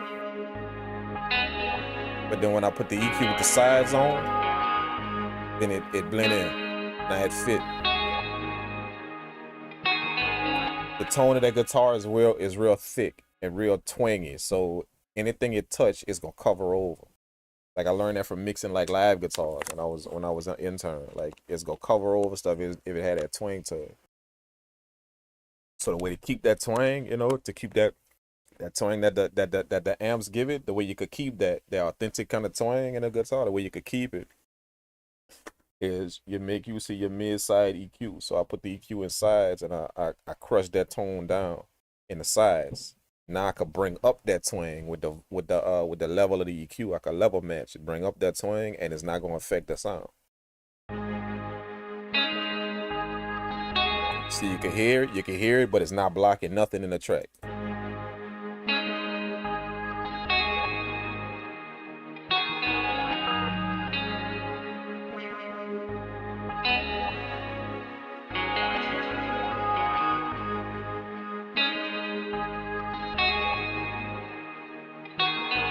So it's almost like I carved the space out just in the sides, in the left and right, left the mono, left the middle. But just in the left and right, I carved some space out. That way nothing else hit it. There you go.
Oh, love. Man, did y'all hear that, bro? Like, what in the world, bro? That's different. Like, it's different. You got a different type of bounce to it, but it still makes sense though. You know what I'm saying? It's not too much out the box, but it's different though. It's definitely different type of bounce.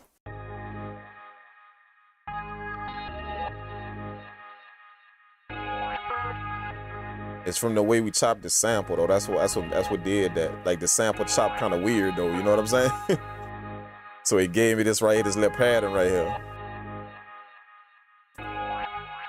It's chopped kind of weird. So this sample flip right here, the sample flip. After when I made the melody, I put some weird stuff in the melody because I knew once I get the weird thing, put the weirdness in the melodies, then it's gonna come out when I flip it. But the way I chopped it though, that's what gave me this pattern right here. The way it was chopped. So once I laid it down, it just kind of fit.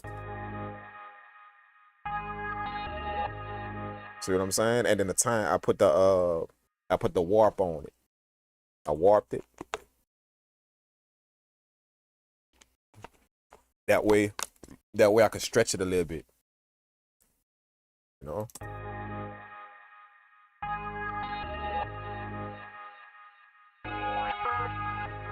And I wanted the chops to cut. That's how I chopped it. I wanted them to cut.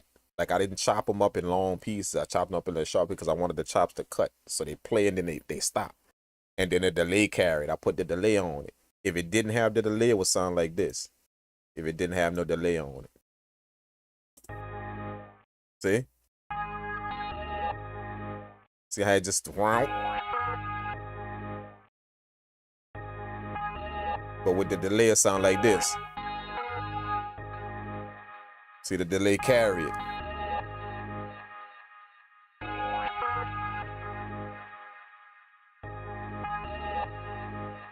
So I like that. I like that little tone that it gave me. And then the drums, what I wanted to do, and I heard this little bounce right here with the melody. Then I wanted with the drums, I wanted to give it as much bounce as I could. That's why y'all see all these random little percussion sounds hitting everywhere. That's like 4 different percussion sounds that I got in here. But that's what give it the bounce though.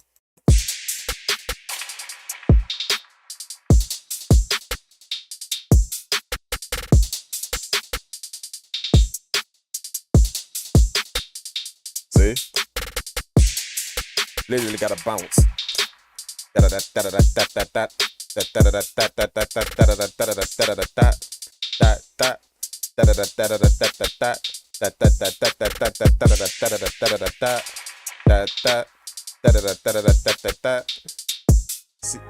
See, cause that's what I heard in my melodies. Like I got a video coming out that's gonna show y'all how I get my rhythms and my hi-hat patterns. It's gonna show y'all. And what it's gonna show y'all in the video is I pay attention to the groove of the melody. Like if you find a pocket of the melody, like that's yep. I don't know if y'all ever heard producers mention stuff like find the pocket of your melody, find the pocket of it. Whatever that pocket is, every melody repeat over again. That's what it does. That's what make it melodic. It's gonna repeat over again. Not only the instruments and the instrumentation make it melodic, but it's gonna repeat. You feel what I'm saying? So pretty much every melody is like that. So you got to find the pocket of what's repeating. Not the whole entire, this will be the whole entire thing. But they got a pocket in here that just keeps repeating over and over again. So if you can find that in every melody, and then you tap it out in your head, tap out the pocket, tap it out. You know, I just say that, you know, like I do it with my mouth, but you could tap it out. You could literally tap it out like on your desk or something. So if you notice the pocket of the melody go dot dot dot dot dot dot dun dun dun dun dun dun dun dun dun dun. That's the way the melody go. So that pocket right here, that little pocket right here where it stopped, that's what I wanted to take advantage of. Dun dun dun. See, that's the melody. Dun dun dun dun dun. Tap tap to tap tap. See, you tap that out. Tap tap to tap tap. See that's the pocket right there of the melody. Just that right there. And that keep repeating. See, it's repeating right here. It's repeating right here. Right here. It's repeating right here.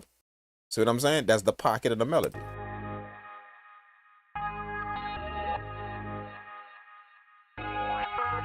See, these two notes right here is just fill-in notes right back to the pocket of the melody. Right back here to the pocket of the melody. See? That's all it is. If I take it out, if I take these notes out, watch. This is what it's going to show y'all in the video. When you take these notes out, all these fill-in notes like this,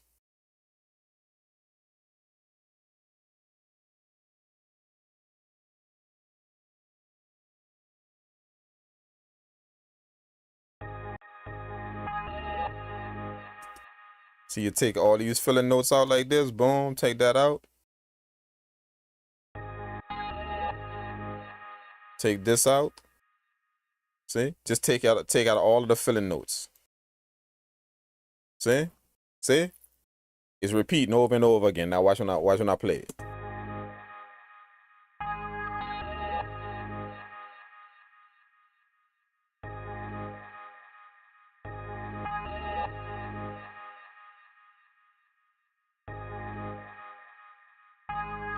See, it's just repeating over and over again without the fill-in notes, without the fill-in chops. So if you could find this pocket right here, if you could find just this first little pocket right here, that's it. Because the rest, you don't have to find the rest of them because they're going to repeat. So you can find just the first little pocket right here. That's the pocket of the melody. That's what a melody lie, the pocket of it. So your hi-hat pattern, all you got to do is just make it match this pocket right here. Just make it match that. And then just start filling in the other hi-hats around that. But you know you're going to always have a bounce that match with your melody because you matched it up with just this little simple pocket right here that keep repeating over and over in a beat. So you know you got a bounce that fit the melody. You know. You know what I'm saying? Is that your hi-hat going to go always fit the melody.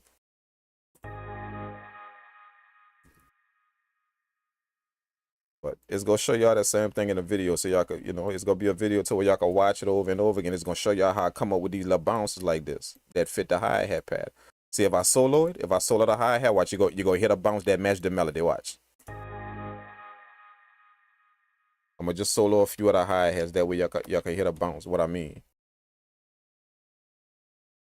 So let's just solo just those hi-hats right there. Let's do these right here too. No, that's the snare. That's the snare. So it's these right here. Let's get that sound effect out of there. See?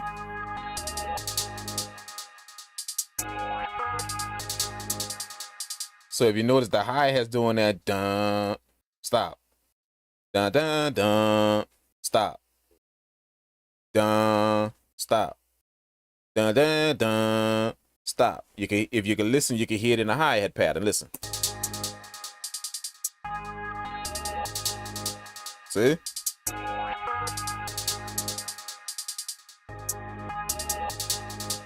That's what's repeating in the hi-hat pattern. And then all of the rest of the stuff is just surrounding stuff.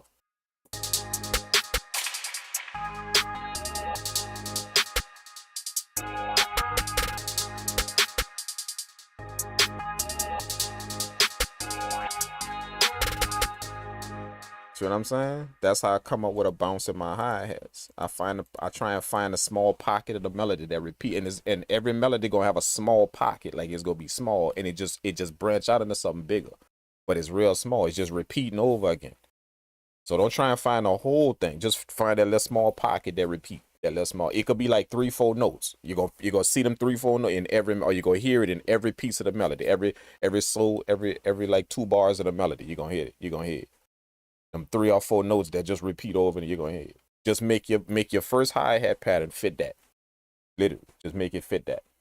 Tap it out in there when you get the pocket, when you pick up the pocket of the melody, the little small pocket of the melody, tap it out in your head.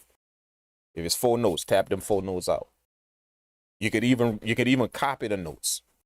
Copy the notes and put them on your hi-hat grid. The same MIDI, put them on your hi-hat grid. and then put your hi-hat over it. That mean your hi-hat gonna hit every time on that pocket. So now that's gonna give you your bounce. Now you're just filling your other hi-hats around that. If y'all want to know how to do that, I got a video that show y'all about how I do my percussion. The concept that I use for my percussion is I put them where they ain't. Wherever something not playing, that's where I put a percussion sound. So if you notice, they got spaces all in here. Spaces all in these percussion sound, all in here. So whenever something not playing, that's where I put the next percussion sound. So if you follow it, look, you follow the pattern, it look like it's all jumbo, but it's not. It's kind of like organized chaos. So look, I got 2 playing right here. So I got these playing. See the space right here, this gap? Look, all of these playing in that gap. I got these 2 playing up here. See that gap right here? All these playing in that gap. See? I just put them where they not. Just find wherever they not. Just find the gaps in where your pattern are, and I put the other stuff wherever the hi-hats not playing, or wherever the percussion sound not playing. That's how I come up with this bounce.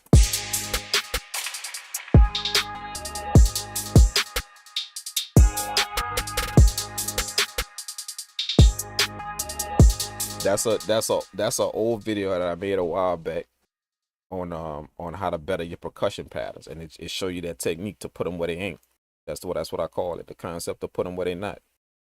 So wherever you don't see if you got gaps in your stuff, wherever you don't see that, stick your percussion sounds in there. Not too many, but just stick them in them little gaps, and then you're gonna see what I mean. You're gonna start to realize, hold up, man, damn! Like every time I stick it in between something, it kind of just work. No thought, no nothing, never. It just work when I stick it in between these 2 things. It just worked.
Yeah, man, if y'all want to know more about this type of stuff, if y'all want to know like them little tricks that I use in here, like literally they like little small techniques.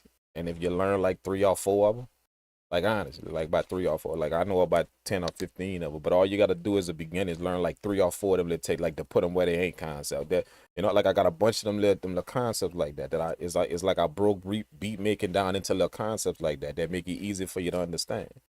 If y'all want to know more about that, lock in with me on my help session. The link is in the video description. Lock in with me. I'm gonna show y'all them little concepts that make sense. It's gonna be stuff that I refer to that's not really music that you know already. Like put it where they ain't. That don't have nothing to do with music. You feel what I'm saying? But you're gonna pick up the concept of what I'm saying. I got a bunch of little things that I broke this down into, making stuff. That's how I do it so well. Because I familiarize myself with just them little concepts. And that's what I show people on my help session. That's what I show them little concepts. That's why they pick this up real quick, how to do it. It's just little concepts that you got to teach people. Not really the beat making thing. Like nobody can really teach you how to make beats. Like that's not how it works. Like nobody can really teach you how to make beats. People just say that, yeah, man, I learned how to make beats from such as, but nobody can really teach you how to make beats. But what they could do is they could teach you some things, some techniques about it, and then you gonna go make your own beats. They didn't show you how to do that. They just showed you some little techniques that made sense to you. It clicked to you. The way they explained it and the way they did it, it clicked to you. Then you go make your own beats now. You know what I'm saying? That's how that works. But like, ain't nobody can show you how to make beats. You know, like somebody could show you how to play the piano or show you how. You know, it's too much stuff that go on in here, and too much of your own identity that's in here. It's easy to teach somebody piano because like that's structured. Somebody go teach, I'm gonna learn the same notes you learn. No matter who the teacher is and how they teach it. See, we're gonna both learn an A, a B, a C, a D, we're gonna both learn that. See what I'm saying? So you could teach stuff like that that's that structure. You could teach that, but beat make is so much identity in there, so much of our own identities in it, and our own flair and our own, that you can't teach nobody that. What you could teach them is, you could teach them some little techniques, some little concepts of it to where them things click. And then their own identity gonna start coming out in their beats. Their own identity, because they understand those concepts. It's kind of hard to do it right now because you don't understand them concepts. You don't have them concepts just yet. But once you pick up them little small concepts, like put them where they ain't. Once you pick that up, and then a few other ones, you know, like 3, 4 of them things, and you understand, oh shit, I actually get that. And every time I do it, it just kind of works. You know, like when I put something right there in between this, it just worked. No matter where I place it, it just kind of fit. It just worked. Yeah. Once you learn 3, 4 of them things, your own identity gonna start coming out in your beats. So nobody didn't really teach you how to make beats. What they taught you was just the concepts about it. And they let you teach yourself. That's how I work on them sessions. You feel what I'm saying? I'm gonna just break a few things down to you that people don't really think about when it come down to this. You know, how simple it could be. You know, if you just understand the kind, if you just liken it to something that you already know in life. You know what I'm saying? If you make it fit that, something that somebody already knows. So that's what I did. I broke this down in the concepts that just, you know, everyday life kind of concepts that anybody could pick up and get. So people be like, man, like I just picked this shit up like 2 weeks ago. You know, I locked in with you for like 2, 3 sessions, and now I'm literally making drum patterns and beats. It's nice to hear people say that. You feel what I'm saying? Like, it's really, really nice to hear that constantly over and over and over again. You know what I'm saying? Like, that's over 450, that's over 400, over 380 something sessions, almost 400 for the last month. The month before that, it was over 400. Like, it was like 410 sessions booked the month before that. You feel what I'm saying? So it must be something about it. You know, how people ain't pulling up just to listen to me talk and just to see how cute I am. If it must be something about it that people taking too. You know what I'm saying? And the thing about it is, like, some of them things I try and show y'all on YouTube, but I can't teach the way I want to teach on YouTube. I can't do that. I can't, you know, like I know a lot about this, but I can't teach it how I want to teach it on YouTube. Anybody know that the identity of a good teacher, the identifying mark of a good teacher is somebody that could pay attention to the student, that could listen to the student. You feel what I'm saying? So on a YouTube video, I can't hear what y'all gotta say. I can't hear it. I can't hear your mentality. I can't hear your thoughts, the way you talk, the ideas in your. I can't hear that. To teach in your fashion, I can't do that. So it's like on YouTube, I'm teaching y'all shit that I believe y'all should have. Versus if you pull up, I'm teaching you shit that you specifically asking for, not that I think you should have on a video. You feel what I'm saying? So that's the difference between it. So I try and show a few of them things on the YouTube video, but I can't because I gotta actually lock in with the person. That's what's gonna determine how I show it to you. You feel what I'm saying? But I don't know if y'all can understand that, but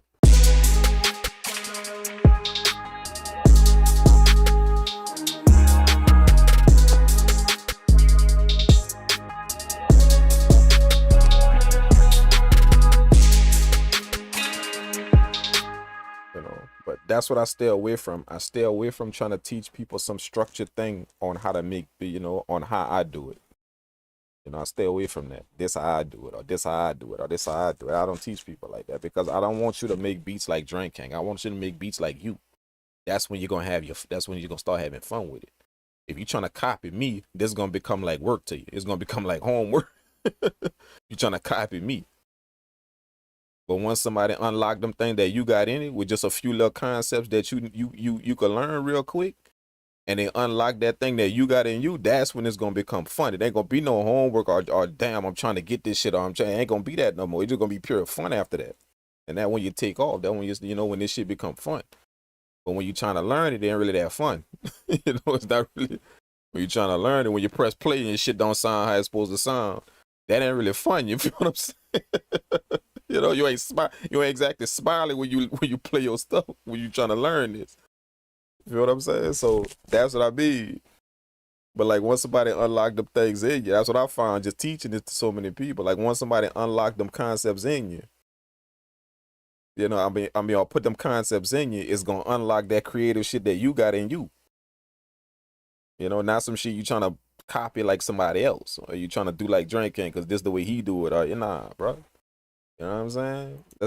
Let's get you familiar with them concepts to where you can start digging inside of you and seeing what you got. Because you know how to do it. See, you feel what I'm saying? You're not sitting there with a question mark in your head on how to do it.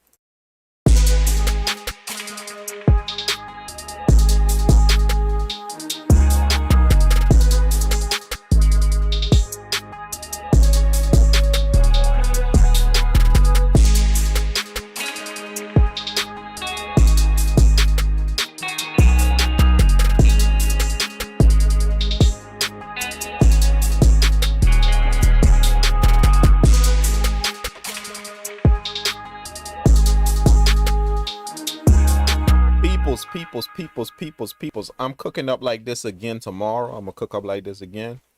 So I just wanted to make like at least 2 or 3 beats. I made 2. Yeah, but I'm gonna cook up tomorrow. I'm probably gonna arrange these tomorrow, arrange them and probably do a little light mix on them. So y'all, if y'all want to lock in tomorrow for that, and then hopefully I'll be back in the stew. I have my computer and be back in the stew. My computer be upgraded and done. I'm just putting like another housing on it. They're gonna upgrade a few things in the inside, the motherboard. I try and do it. Didn't need it, but I just try and do it every so often to make sure my shit running in the stew how I want it to run. Your computer go down in the stew. That's like the whole brain of your operation go down. So I gotta make sure that that's always up to par. So I got it. They're doing it now. But hopefully I'll be back in the lab, and then we can start up like the live streams again, the Twitch live streams and stuff. I was on the road for a minute too, for like 3 days. I was on the road for a minute. I had to do a show, engineer a show, a concert. So that's what I was doing. I don't really like doing them things though. Like I'm cool with doing them, but because it's money when you get to go do that. You know what I'm saying? Like that's some nice pieces of change when you get to do that. But at the same time, I don't like being gone that long, bro. Before that used to be fun years ago, being traveling and going, but now shit, I don't like to go nowhere. I don't like to be gone too long, bro. So, if I'm gone for like 3-4 days, I'll be like, nah, man, I gotta go home, bro. You know what I'm saying? I gotta go home. Like a little kid, man, I gotta go home. So that's how it was. Damn, why my eye burning, man? That's how it was, but I was gone for like 3 days. That's why we didn't have no events or nothing on Twitch or nothing.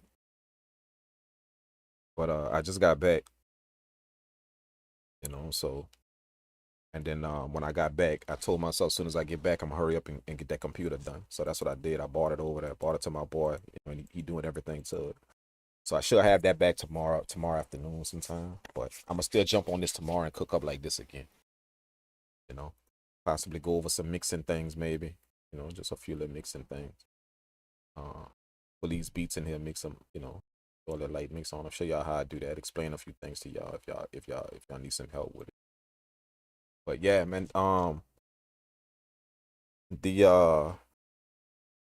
I think right now from Black Friday, don't quote me on this, but I think from Black Friday,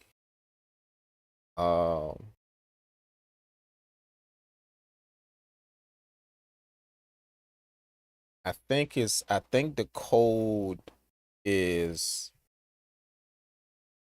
nah shit, it's done. It's done. It's done. I just remembered it. Just I thought they had a code. I thought they had some codes left for Black Friday to book sessions, but they all gone. I remember it gave me the notification.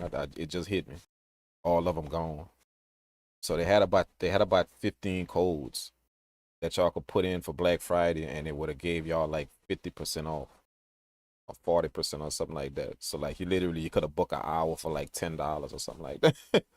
Or like, $8 or something for like an hour. That was just my gift to everybody for Black Friday. But them codes went fast. But like 15, I had like 15 made, and them things was gone fast. So, but I'm gonna try and get some more out, get some more codes for y'all, man. That way, anybody out there that's new, that's thinking about trying this, it's already cheap to do, but it's still nice if you could pay like a little $8, $10 just on your first rip, just to see what it's like.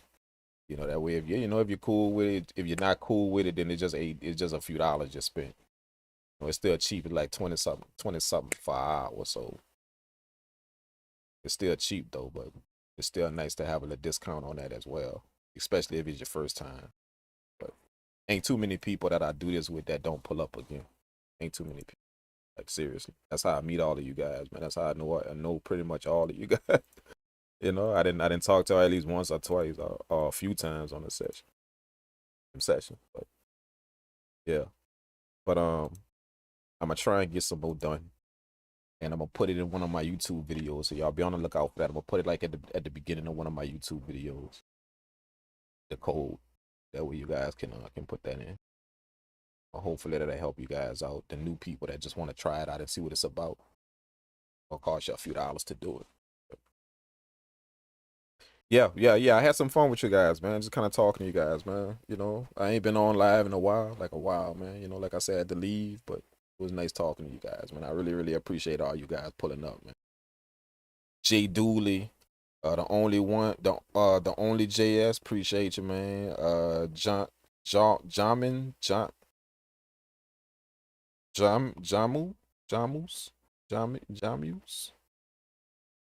I think that's what that say. Jamal Crawford. Appreciate that, man. You said this guy knows his shit. Thank you, man. Appreciate that, bro. You just figured out how to load a sample. Oh, man. Damn, dog. Like, you ain't gotta. Anyone in the chat, can you tell me what was all in the last MPC update? I got a message when like, bro, literally? Seriously? Part of this generation scamming, man. It's this new age thinking scamming, bro. Like, they too scared to go research something, man. All that shit sitting on the website, on the Akai website. My man dropped a message in the chat and said, can anyone tell me what's in the new MPC update? Man, all that sitting on the website, right? On the Akai website. The whole entire list of what they did. This new generation scamming, man. That microwave mentality where they want shit just delivered to their doorstep in their hand. It's scary, man. Like for real.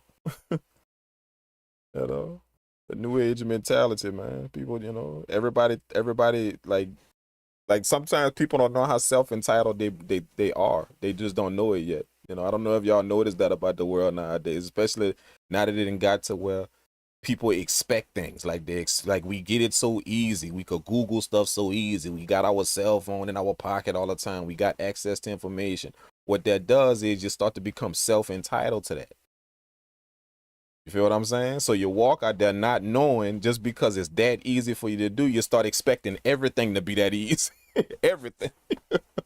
Years and years of that training in your mind with your cell phone, with access to easy. You start talking to people in that fashion like that because you want it right now. Yeah, I want it to be easy right now because everything else is easy for me to do. You know what I'm saying? Like that's what that do to you. Stuff being that accessible and that easy. It's nice that we have it, and it's good that we could do it. We got all the information we want in our back pocket nowadays. Like that's cool, but it also hurts in a way too. It does, and sometimes people don't know it's doing that to them because we could just Google shit real quick. So you gotta always kind of assess yourself in the mirror, man. Because all this shit we got is not 100% good for us.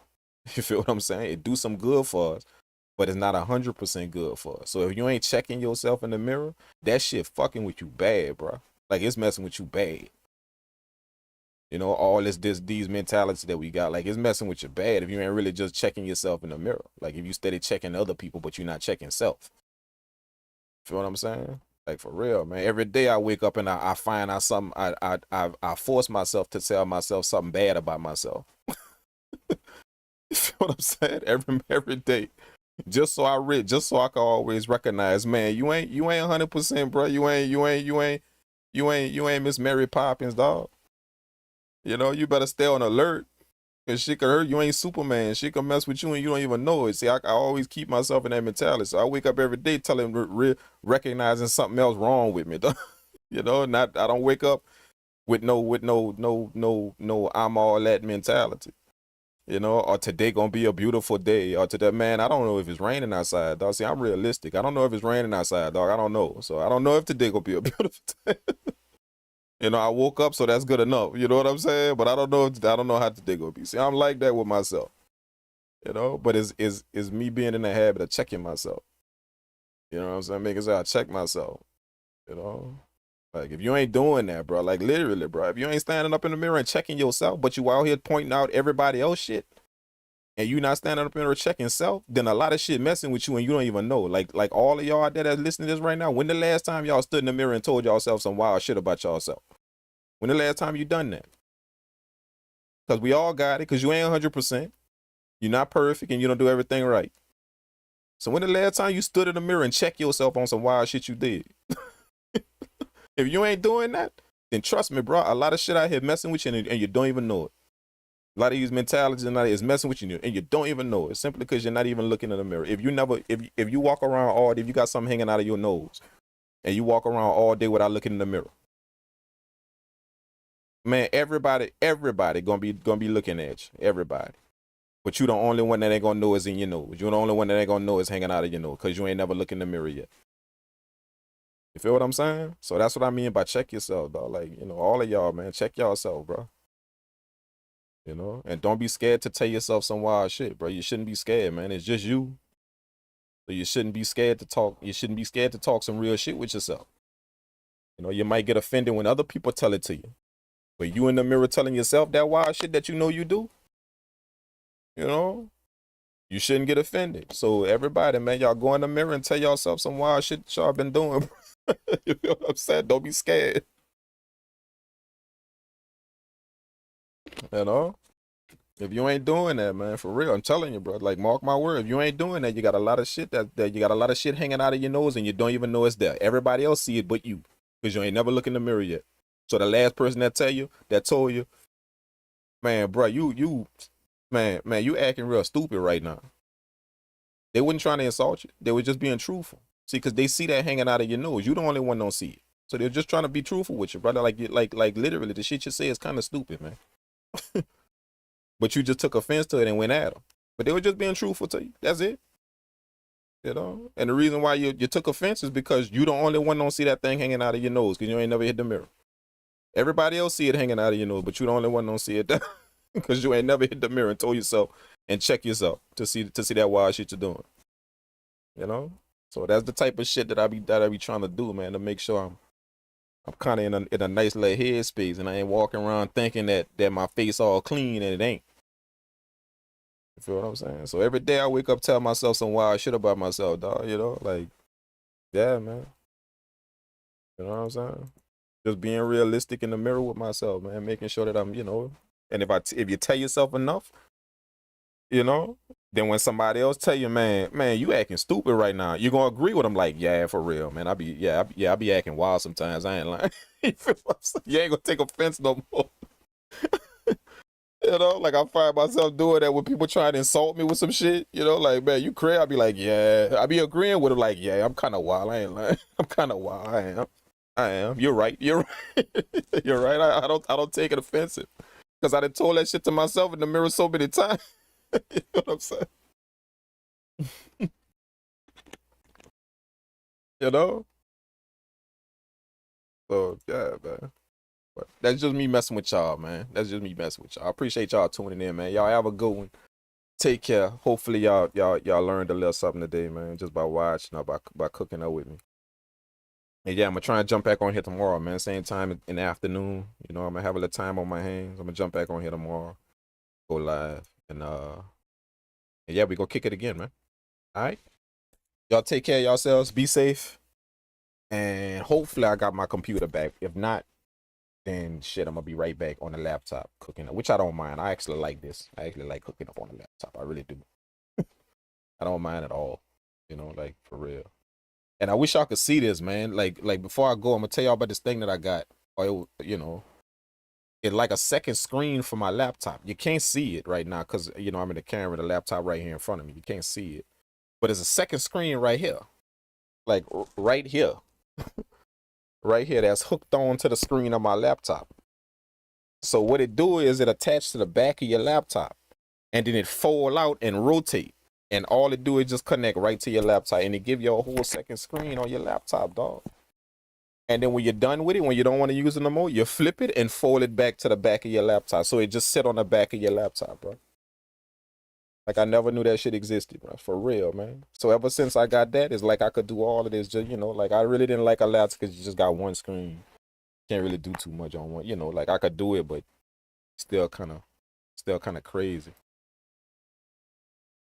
You know what I'm saying? But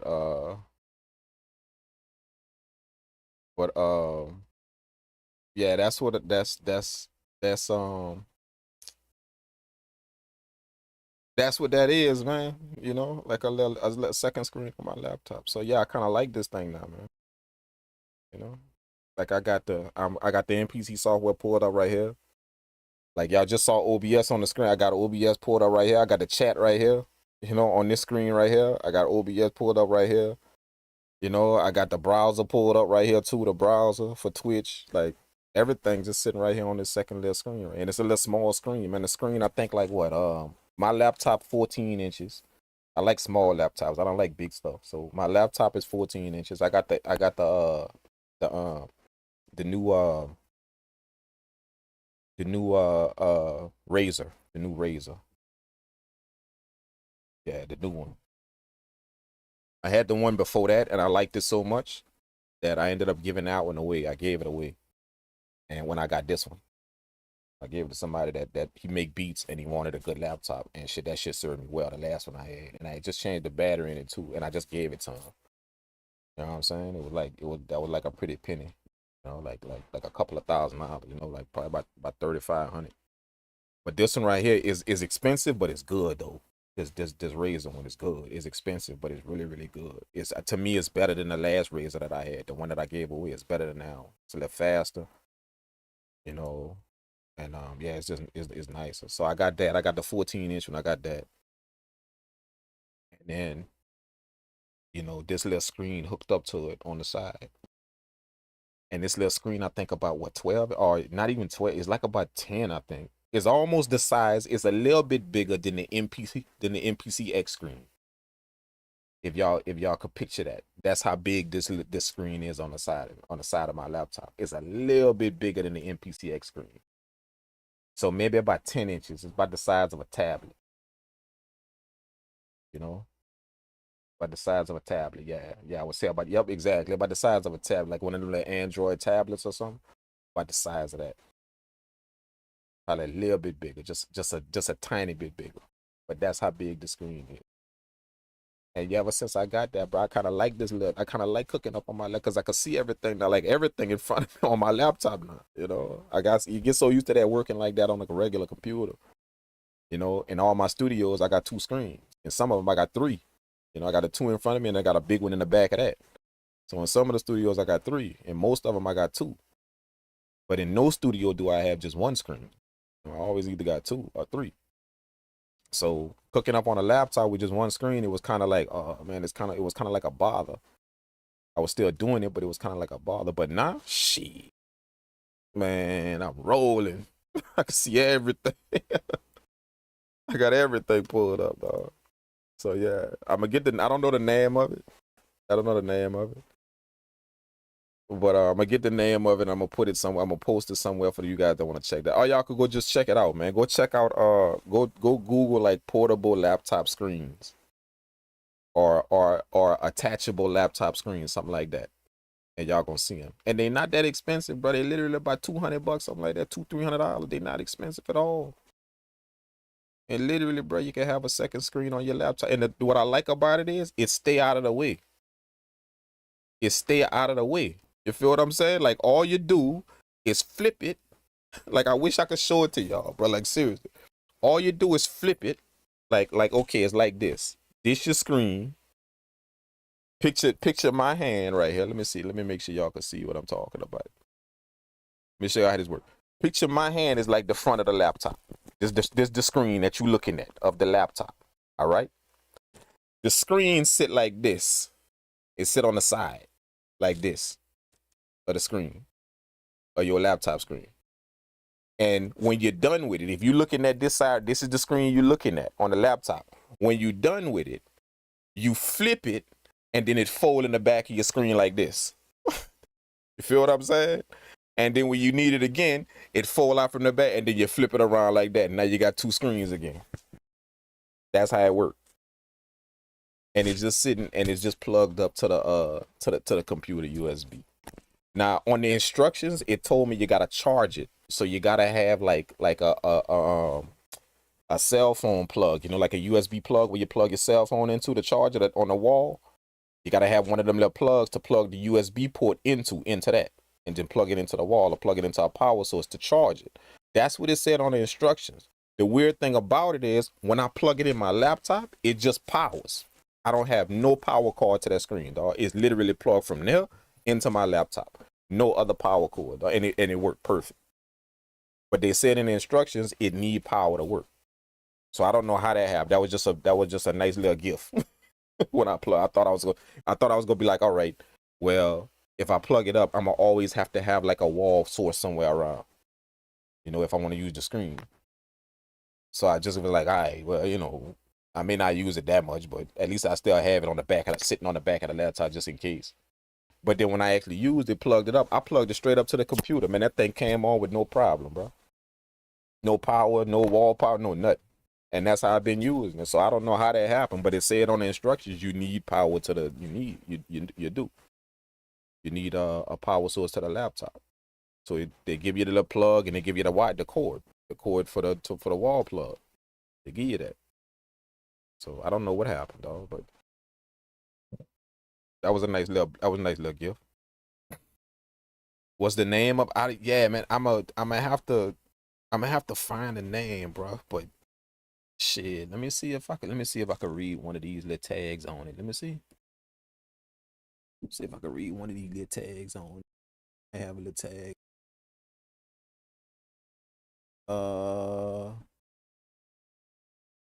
Shit.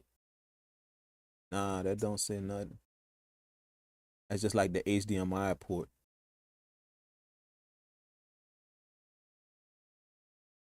Yeah, I'm gonna have to get the name. I'm gonna get the name of it though.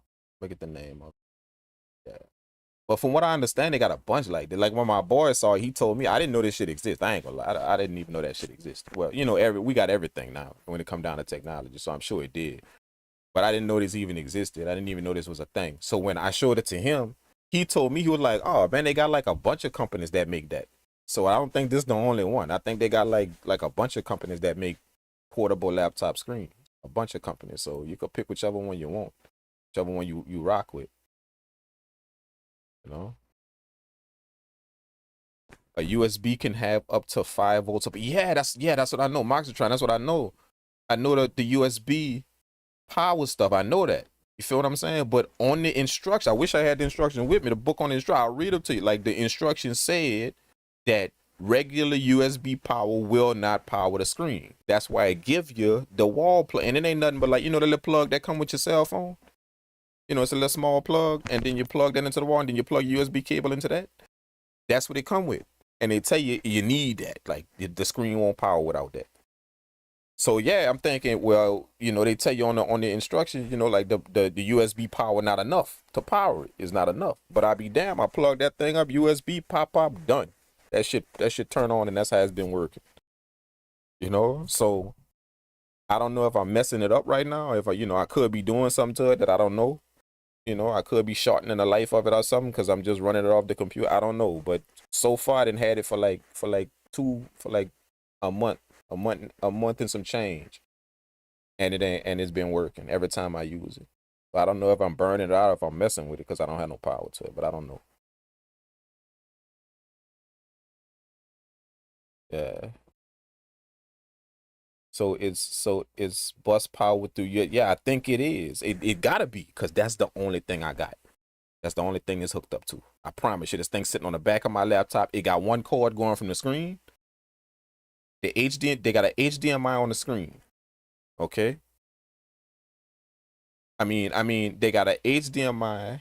They got a HDMI on the computer. Okay, it's going from the HDMI to the port on the screen. That's all I got plugged up. There is no power running to this thing. And they got the funny thing is they got another plug on it for the power cord. They got another plug on the screen. That's not plugged. Nothing is plugged into that on the screen. So that's how I know they was expecting you to charge it, because they literally got another port for a power cord. But it ain't plugged up. That shit work just like this, bro. So when I seen that, when it gave me that little gift that I didn't know about, I was like, oh yeah, I'm gonna start using this thing. Serious, I've been cooking up on this thing like a lot, you know. Like I was at the airport. And I pull out my laptop. I was sitting down and I pull out my laptop and I flipped the little screen around, and the lady on the side of me was like, "Ooh, that's nifty." I ain't heard that word in a long time. She said, "Ooh, that's nifty." You know? So I'm like, yeah. She said, where did you get that from? I was like, man, for real. If I knew, I would tell you. I ain't lying, but I don't even know. I can't even tell you the name of it. You know, but yeah, it's a nice little thing, man. You know, so if y'all got laptops and y'all working on laptops, I'm telling you, dude, like this is gonna change your life right here. This little screen on the side of your laptop, it's gonna change your life. I'm serious. You know, it's gonna almost make your laptop like 10 times more effective because you got two screens. You can work on two screens, and it's very very small and compact. Like it's not in the way of nothing, and it's just literally sitting on the back of the laptop. The only thing is now. What I don't like is you literally have to kind of like cement that bracket to the back of your laptop. That is go fold. It's go flip and fold in the back of your laptop to store it away. So you gotta, it's like it come with a cement adhesive that you gotta stick that on there and position it right on the back of your laptop. So now when you connect the screen to it, it fit. When you flip it, it fold into the right spot. So I didn't really like that too much. But when I looked at the instructions give you the way you could take it off. It's some kind of solution that you gotta mix. They give you all the ingredients. It's like alcohol, baking powder, baking soda, something else. It's like household item you can mix together. And they showed it on the little video where you could just pour it and literally the thing come right off. And all you gotta do is just rub it out, just rub off whatever's on the back on your laptop.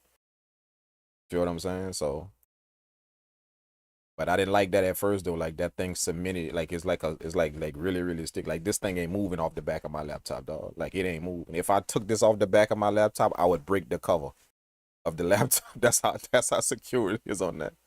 But to be honest with you, I don't plan on moving it, man. Cause when I don't want it, when I don't need it, I just flip it around and put it in and it just fold into the back, like it's not even there.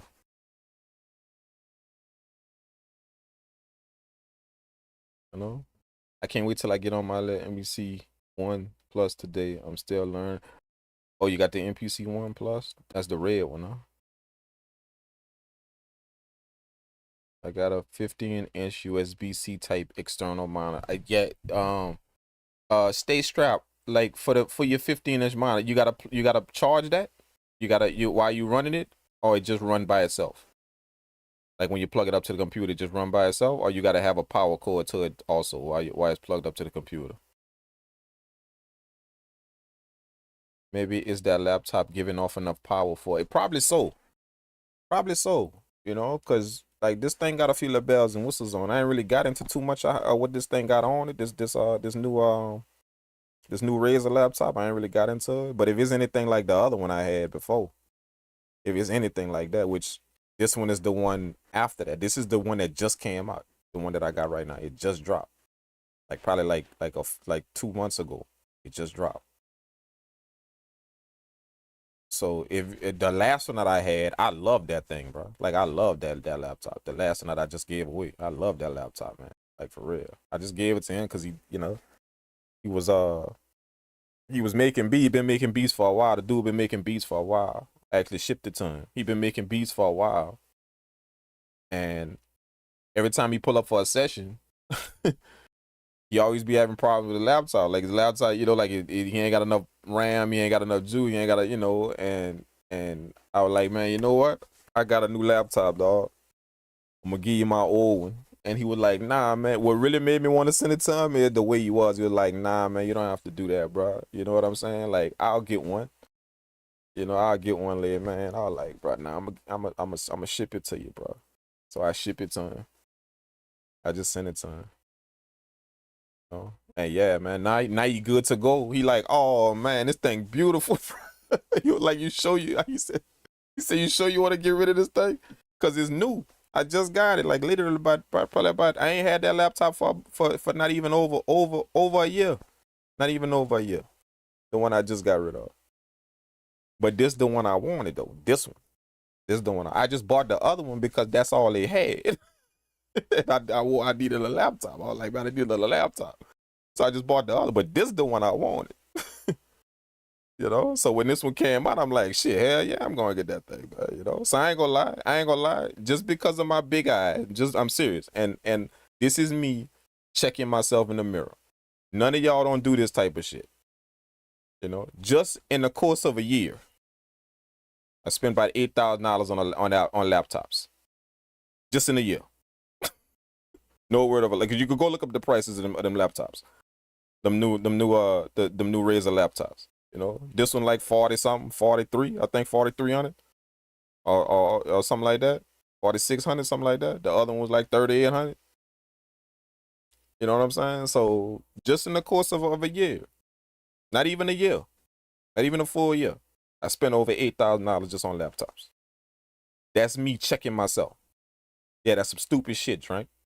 Some stupid shit. You just bought the other one because they didn't have this one, so you bought that, knowing full well I was gonna get this one when it came out, knowing damn well I was gonna. It's not like I was like, oh man, I don't know, I might like this one to where, when I was holding the other one in my hand, ready to pay for it, in my brain I was telling myself, man, when that next one come out, I'm getting that shit.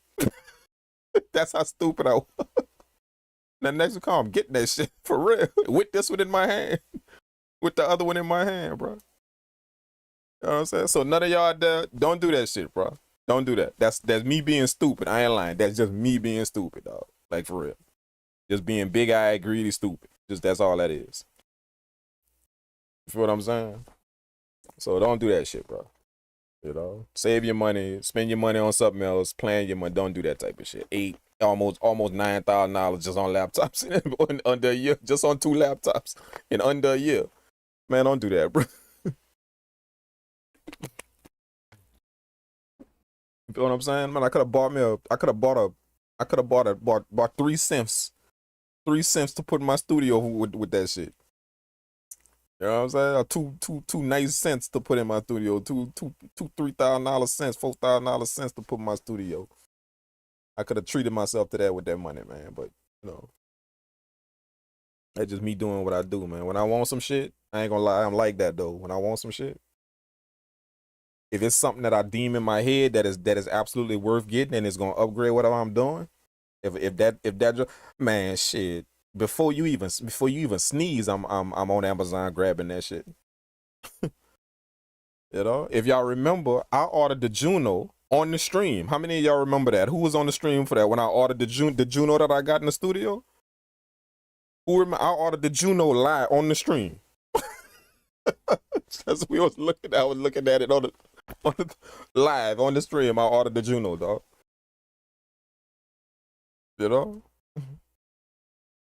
Just simply because I ordered the Juno 61.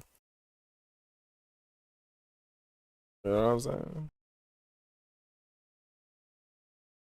But like if once that's how I am with my gear though. You know what I'm saying? But and I told y'all I told y'all to wait. The reason why I do it, the reason why I do that is because, like, when it come down to gear, like this type of stuff, don't ever think that, oh man, that dude got money, or that dude got money, that dude got money. You know, y'all could pay for it, y'all could get it, but the thing is, like I told y'all, this is investment. So I'm not telling none of y'all that, like, just because y'all hear me tell y'all stories like that I spend $8,000 on laptops and that, bro. Don't go follow that shit, no man. Like, just because y'all trying to do some shit that y'all see me doing, don't do that, bro. You know what I'm saying? Like, that's investments to me, dog. Like, that money gonna come back. That's why I drop it like it's nothing. It's gonna come back. Like, literally it do. But what I do with this stuff, you know, that's back to me in another month. That's back. You know what I'm saying? So don't go do that shit unless that's how you roll, and unless that's investments you make and you got that money coming back. Because a lot of people, what they do is they go buy that shit and then that's done. You know what I'm saying? That's money gone. All you got is just that product. That money ain't coming back. You got to go to work now. That money ain't coming back off that product you just bought. It ain't coming back. That thing ain't gonna make you money. You got to go to work and make your money back if you want that. But see, they got some people when they spend on synthesizers and computers and stuff, that shit come back to because we make money off of this. You feel what I'm saying? So you do that shit if that's an investment to you. But don't do that if that's not no investment, man. Don't do that, bro. That's literally being stupid with your money, bro. You know what I'm saying? So don't do that, man. You know, y'all be smart with y'all money, man. Especially if you're not really making no money off your music or nothing like that. Be smart with your money, bro. Don't be going buy shit just because you saw the next YouTube dude out there that got it. Now you want that shit. You know what I'm saying? Understand that dude might be making investments, bro, when you not. That's what he doing. So I can't want some shit that he got just because he got it. He gonna get that money back when he buy that shit. I'm not. You feel what I'm saying? You gotta think like that. So I keep, every time I tell y'all about some gear that I done got, or if somebody asks me about some gear, that's what I like to put on the back end of that. Y'all gonna always hear me say that. After I tell y'all some shit I didn't got or whatever, you always gonna be, man, that's investments, bro. This shit come back to me. Like, I don't care what the amount is, it's gonna come back. You know, I ain't worried about the I had that $8,000 back in 2 months. You know what I'm saying? I ain't worried about that. I ain't worried about dropping that. You know. So, but the people that don't roll like that don't have them type of investments, you know. And ain't nothing wrong with that, you know. Like, I ain't saying I'm big dude because I'm in that position. No, ain't nothing wrong with being in a lesser position. Nothing wrong with that. You know, just be smart with your money. Just be smart with that shit. You know what I'm saying? If you got a few $1,000s, then, you know, put that shit where it go. You know, sometimes the music production might need to be on hold because you got to feed them children. You know what I'm saying? So put that shit on the side and go make sure you take care of your house. You know what I'm saying? Instead of looking on YouTube, knowing you ain't got nothing in your refrigerator, but you looking on YouTube at the next new MIDI controller you want. You ain't got your ice box full of smoke. It just got smoke in it. You know, frozen smoke in it. You know what I'm saying? But you over there. You over there want the new MIDI. You on YouTube looking at the new MIDI controller, you know? So, you know, don't be stupid like that with your money, man. You know, that's just life lessons, but don't be stupid like that, man. You take care of your necessities first. Take everything you need first, and then all that shit gonna come. You know, that stuff that you be seeing people with on YouTube, or you seeing new people got this and people got that. That shit gonna come, bro. You know, and sometimes it's not gonna come simply because, like, there's a lot of people don't deserve that just yet. You know, y'all can't possibly believe that everything you want you deserve. You can't possibly believe that you a selfish asshole if you walking around thinking that everything you want your brain right now you deserve to have. You're a selfish asshole if you walk around thinking that. So not everything we supposed to have, dog. You know what I'm saying? So that new synthesizer that you want, the reason why you ain't got that is just simply put, hey, bro, you ain't work hard enough for that yet. You ain't supposed to have it. You ain't put in the work for that shit yet. You know, so you're gonna watch these other dudes with it, with that $3,500 synthesizer. You're gonna watch that. And the reason why you can't get it is because you ain't put in the work yet, man. So get up off your ass, put in the work, and maybe in another year you could get that shit. You could drop that $4,000 like it ain't nothing. You know what I'm saying? So sometimes you gotta look at life like that. KO2 good or just a fancy calculator? Shit, I don't know. I don't know, man. I don't even know. He say a fancy calculator. My damn main machine is the 2021. Oh, this one. My main machine is the 2000.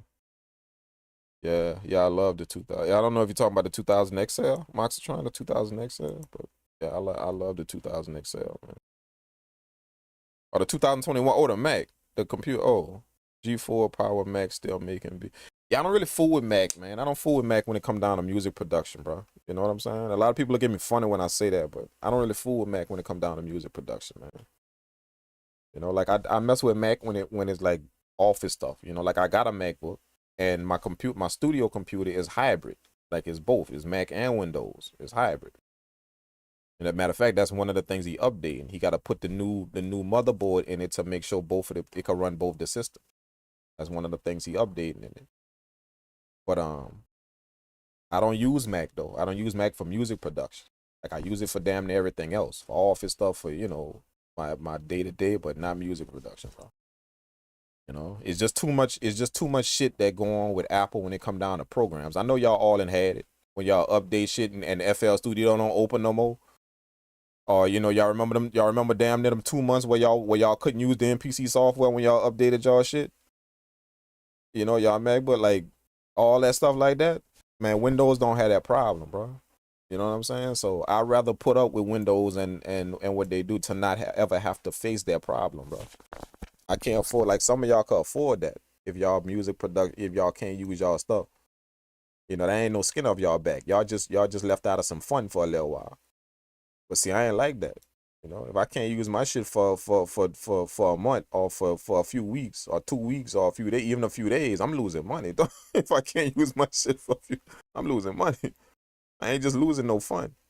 So I tend to stick with Windows because when programs come out, Windows they always make it for Windows. Like it's always gonna be that Windows. You know what I'm saying? So it's like I stick to the basic with my music production. The basic is Windows. Mac is like the updated thing now. But Windows I stick to that to make sure everything I install works, everything is good. It's all if I update it, I'm still gonna be able to have whatever plugins or whatever thing I had, all that's gonna work. And that's how it been for years, bro. I ain't never had no problem with shit. I hear y'all Mac users be having problem though. Like I didn't seen it already. A lot of people updated from whatever OS that was. How many of y'all had that problem? Y'all updated from that OS and couldn't use the MPC software. Like y'all updated to that new Mac OS, whatever it was when it came out a while back, and y'all couldn't use the MPC software. They had to make that post on our Akai website telling y'all that the update coming. Y'all remember that? Everybody was pissed off. Man, a forum, the MPC forum blew up, bro. Because everybody updated their MacBooks and couldn't use the MPC software. And that was like that for like about a good 2 weeks. Literally, y'all couldn't use y'all shit for about a good 2 weeks if you updated. We're not even going to talk about FL. I know y'all done heard the rumors about FL. I know y'all done heard them. So many, like you be having people that got Mac, that's on Mac. You be having people scared to update to the newest software on their MacBook. If they run in FL Studio, they be literally scared. Like they gotta go check like five or 10 different places on the internet before they hit the update button on their Mac, just to make sure that it's all good. They be scared to update. Like literally, we was in my Discord and we was talking about that, and like a few of them dudes use Mac, and they were like, yeah, dog, I ain't lying. I even updated my FL. I ain't even updated yet, because I don't even know if it's gonna work. Because they know them problems happen when y'all update y'all stuff. Plugins don't work no more, or y'all, they gotta make some fix for it or some patch for it or something like that. Y'all know them problems, man. That Mac come with when y'all update stuff. So I don't really fool with that. I don't really fool with Mac too tough when it come down to my music production. Anything else, yeah, office use, everything. Like my people that work for me, all of them got MacBooks. You put that on a business account, so all of them got MacBooks. So it's good. We use that for stuff like that. But when it come down to me making beats or my business, my company, like me dealing with music, my projects and stuff, I ain't putting that on Mac, man.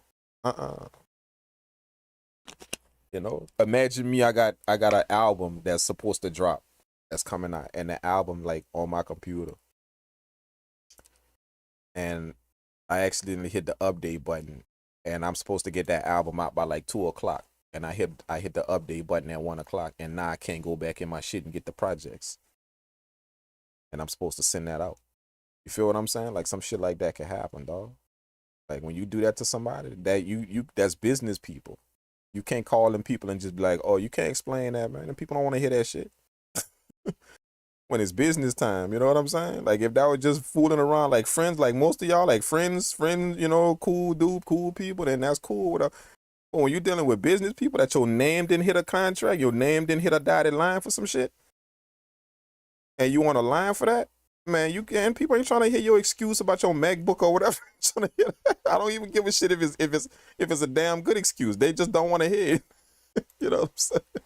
That's how it work in the real business world. You know what I'm saying? Like ain't nobody, you know, it could be a damn good excuse. Like, yeah, you know, new Mac OS, it don't work with the software too much. So the plugins, I gotta wait to get all the plugins back on the project. That way everything is good. It's a good excuse and it's real. They just don't want to hear that shit. Period. In business. They don't want to hear it. All they want is their shit because your name was on that line. And you told them you was gonna do it and they gave you money for it. So all they want is their shit. They don't want to hear your good excuse you got. You know?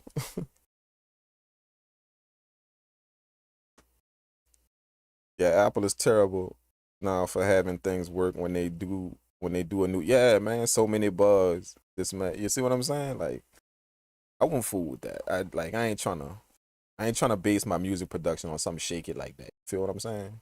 Like that's too shaky. I know it's gonna work, and I know they're gonna get it work, and Apple is reputable. That's why I use it. And I actually like Apple software. I like their computers. I like them. I'm just not gonna hinge my career, the thing that feed my family, the thing that take care of everything I do, the people that's with me, it take care of all. I'm not gonna hinge that on a update. That's not smart. For real, it's not. If I was doing this shit for fun, or I wasn't making no money from it, then yeah, I would be fooling around with all of that. But I'm not gonna hinge all of that shit on an update. If an update work or not, that ain't happening, bro. I ain't doing it. It's just not smart, man. Just because I want a MacBook, I'm gonna hinge all of that. I'm gonna throw all of that on the if it worked when it update. Nah. It's not smart, man. It's not a small move, bro. You know what I'm saying? So that's why I tend to stick with Windows on what I'm doing, man. I think Mac is better. I think Mac is literally better. I think so. Like in using them both. Yeah, I think Mac is better. It's smooth. It's nicer. Yeah, I like Mac. But like I said, I'm not gonna hinge my whole shit that I got going on an update. On if an update work. You feel what I'm saying? Like just me saying that don't make no sense to me. If an update, I'm gonna hinge everything on, you know, my money, my relationship with this client right here that I just got. Been working to get this client for so long, and I was so sure that I have his projects ready to go and everything is good to go, and I finally got to do this thing for him. He finally let me do this thing, and I've been wanting to get with this dude and work and do engineer his stuff or do whatever, and I finally got it. And he took a shot on me. He took a chance on me. Didn't even know me. He took a chance on me. And now when it's time for me to deliver his project, I come to him with, the new Mac OS, like it ain't really working too well with the plug. I come to him with all that shit when it's time for me to deliver. Man, I done lost him. I done lost anybody he talking to. I done lost all his boys, anybody that he messing with. Anybody in his company, I done lost all of that simply because I had excuses for him on the first rip out of the gate. You know what I'm saying? Damn if they good excuses. Forget if they good excuses. Yeah, it's a real valid excuse. But people in that world just don't want to hear that. I want y'all to understand that about business. If y'all don't understand that yet. It took me a while to kind of pick that up. Long time ago. Like, nah, I got it. But like, that ain't your friends you dealing with. And people come out of that friend world and enter into that business world expecting that from people. Like just because you got a good excuse that you your car broke down. Like your car broke down, literally, brother. The left tire, the back left tire fell off in the middle of the road. Even though you got a good excuse, so you was late for the meeting and all of that, and you got, man, they don't give a shit about that. Even if your excuse is pure good. What they give a shit about is your name was on that paper and you signed to be here. That's what they care about. You coming up with anything else is incorrect to them in the business world. Anything else other than I am front and center and present. That's how the business world works. And I had to wrap my mind around that concept because I'm thinking, well, I got a good excuse. I mean, like what they can't. I mean, bad stuff happened to them too. You know, so I got a good excuse. Let me just explain my case real quick. And you know, man, bro, I done lost so much shit like that, so much opportunity just thinking that work or that, you know, because I got a valid excuse. Nah, man, that ain't how that work, man. Especially when your name on signed to some shit. Nobody don't give a damn about you, what you. You know what I'm saying?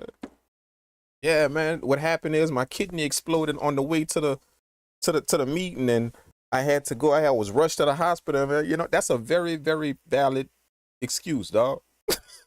That's a very valid excuse. You know, your appendix ruptured. That's a valid excuse for you not to bring your ass to the meeting. They still ain't gonna give a damn about it. They don't care. You know, you could call them assholes, but you know, your appendix wasn't part of the deal when you signed. See what I'm saying? To them, you bringing some shit on the paper that's not there. You putting some shit in the deal that's not there. That's what that is to business people. Your appendix wasn't on the deal that we signed. It wasn't there.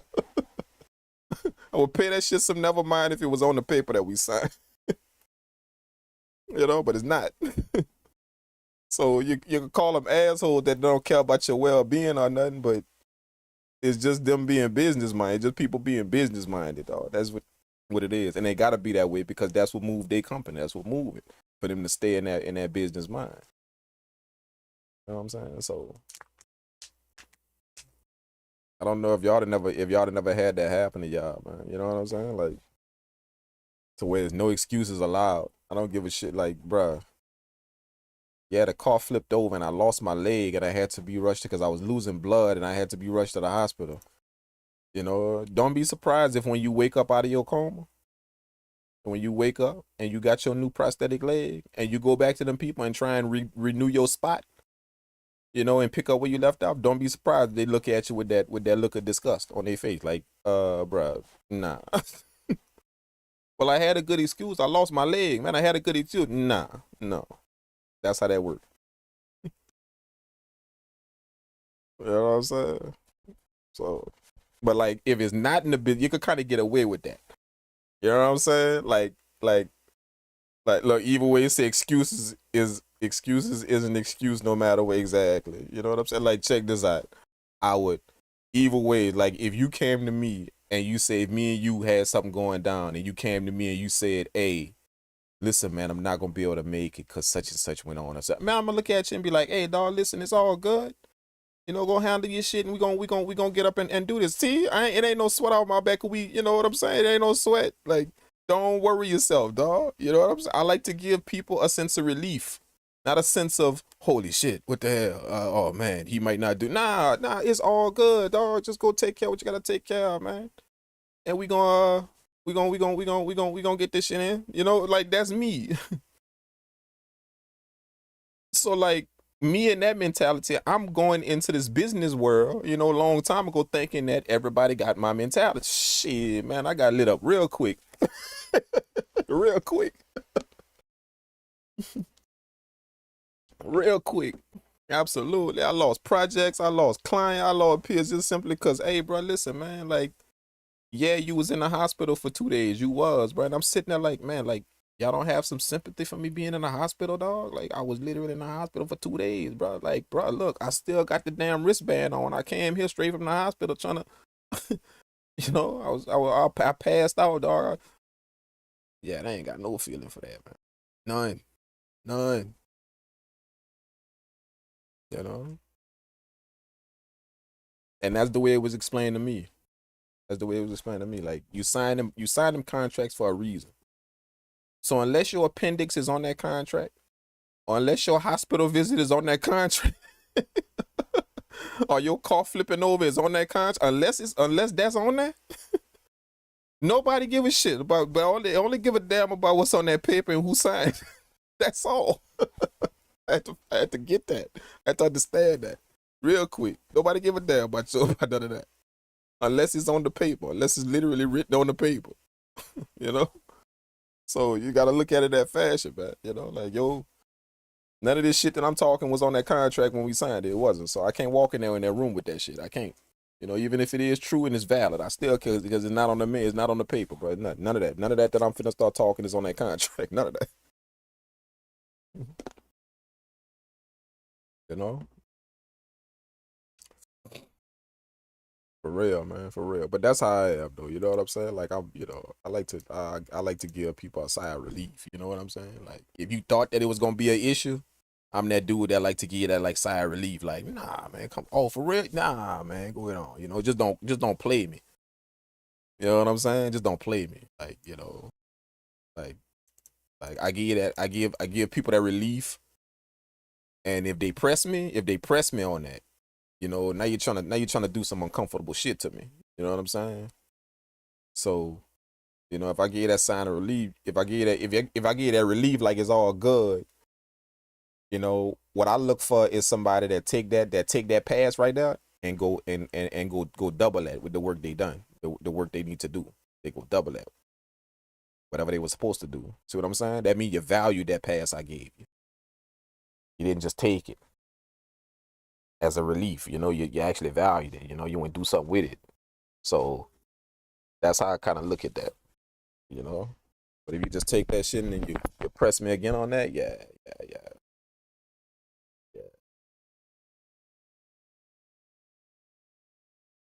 But we didn't got off of music production and been talking about laptops, computers, Mac, Windows, accountability, dog. Like, bruh, you can't tell me this my community not wild, dog. We talk about everything, man. You know what I'm saying? We talk about everything, bro. There's no limits right here. Nothing is off the table. Everything is on the table. Apple must have product. Yeah. Apple Silicon Mac Minis are worth it for production. I don't know, still Windows guy myself. Silicon Mini? Shit, I don't even know what that is, dog. I ain't lying. Silicon Mac Mini? I know what the Mac Minis are. But what is that? Silicon? They got like a new one or something? The silicone?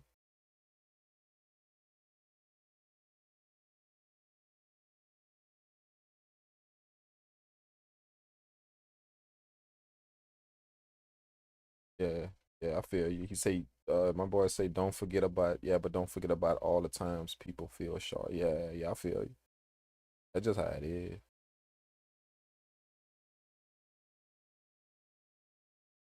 Oh, okay. Yeah, yeah, yeah, yeah. Um,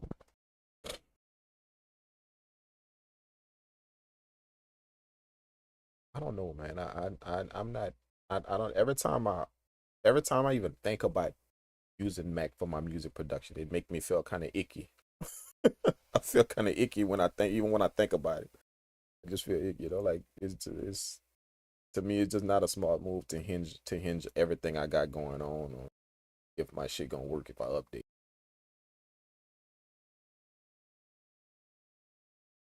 And I'm gonna kick myself, bro. Like if I do that, let's say tomorrow I make a switch to Mac and literally migrate everything, all my apps, the whole entire deal, my plug, everything. I migrate to Mac. Let's say I do that tomorrow. When that shit happen, I'm literally gonna be kicking myself, man. I'm literally gonna go stand up in the mirror and cuss myself out when that shit happen because I'm gonna be there know it was coming. And you could have avoided that, but you didn't because you wanted a Mac. You wanted to do your shit on Mac. You could have avoided. Man, I'ma literally go in the mirror and cuss myself out, bro. You stupid ass idiot. Like for real, dumb ass idiot. You could have avoided that, bro. Just by staying basic with your Windows set up and make sure that everything works. No matter what update button you press, that shit gonna work. I'm saying, but yeah. So that's why it kind of make me feel icky whenever I think about it. If I think about doing. I'm saying I ain't trying to roll like that. But like that's just for music production though. Like anything else, yeah, I'm on a Mac, dog. I ain't lying. Anything else, I'm on a Mac. Anything else, you know, especially office shit. Yeah, yeah, especially office. I'm on a Mac. Yeah, but my music, put nah, not my music. I think that's gonna always and forever be Windows, bro. You know what I'm saying? The only reason why I got them hybrid computers is because when people come to the stew, I want them to be able to plug up. Like when they come with their MacBooks and want to cook, I want them to be able to plug up. Or use any of the stuff, get into their account or whatever. They could do all of that. Pull up the Mac on the computer. So that's why I got them hybrid systems. I didn't get them for me to use. I got them because people pull up with their MacBook, they pull up with Windows laptop, they pull up with all that, bro. So you want to be able to connect straight to the console. I'm that type of dude, man. I want you to just connect one cable, dog, and like everything where you connect it to the synthesizers, you connect it to everything. Just plug up that cable in your laptop. Just plug that up right out. I wanted it, that's how I kind of wanted to do my shit, You plugged up to all the MIDI controller, you plugged up to about 3 MIDI controller, you plugged up to the MPC if you know how to use that. And all you gotta do is just plug that cable in, plug it in. You know what I'm saying? So that's how I kind of work my studio, so people kind of could, it could be efficient at what they doing, especially if they want to rent my shit. But that's what make money, man. Like if you got studios out there, I'm gonna give y'all a tip, man. And this is something I kind of got into a while back. If you got studios, like more than one that you could cook up in, like rent one of them things out. You know,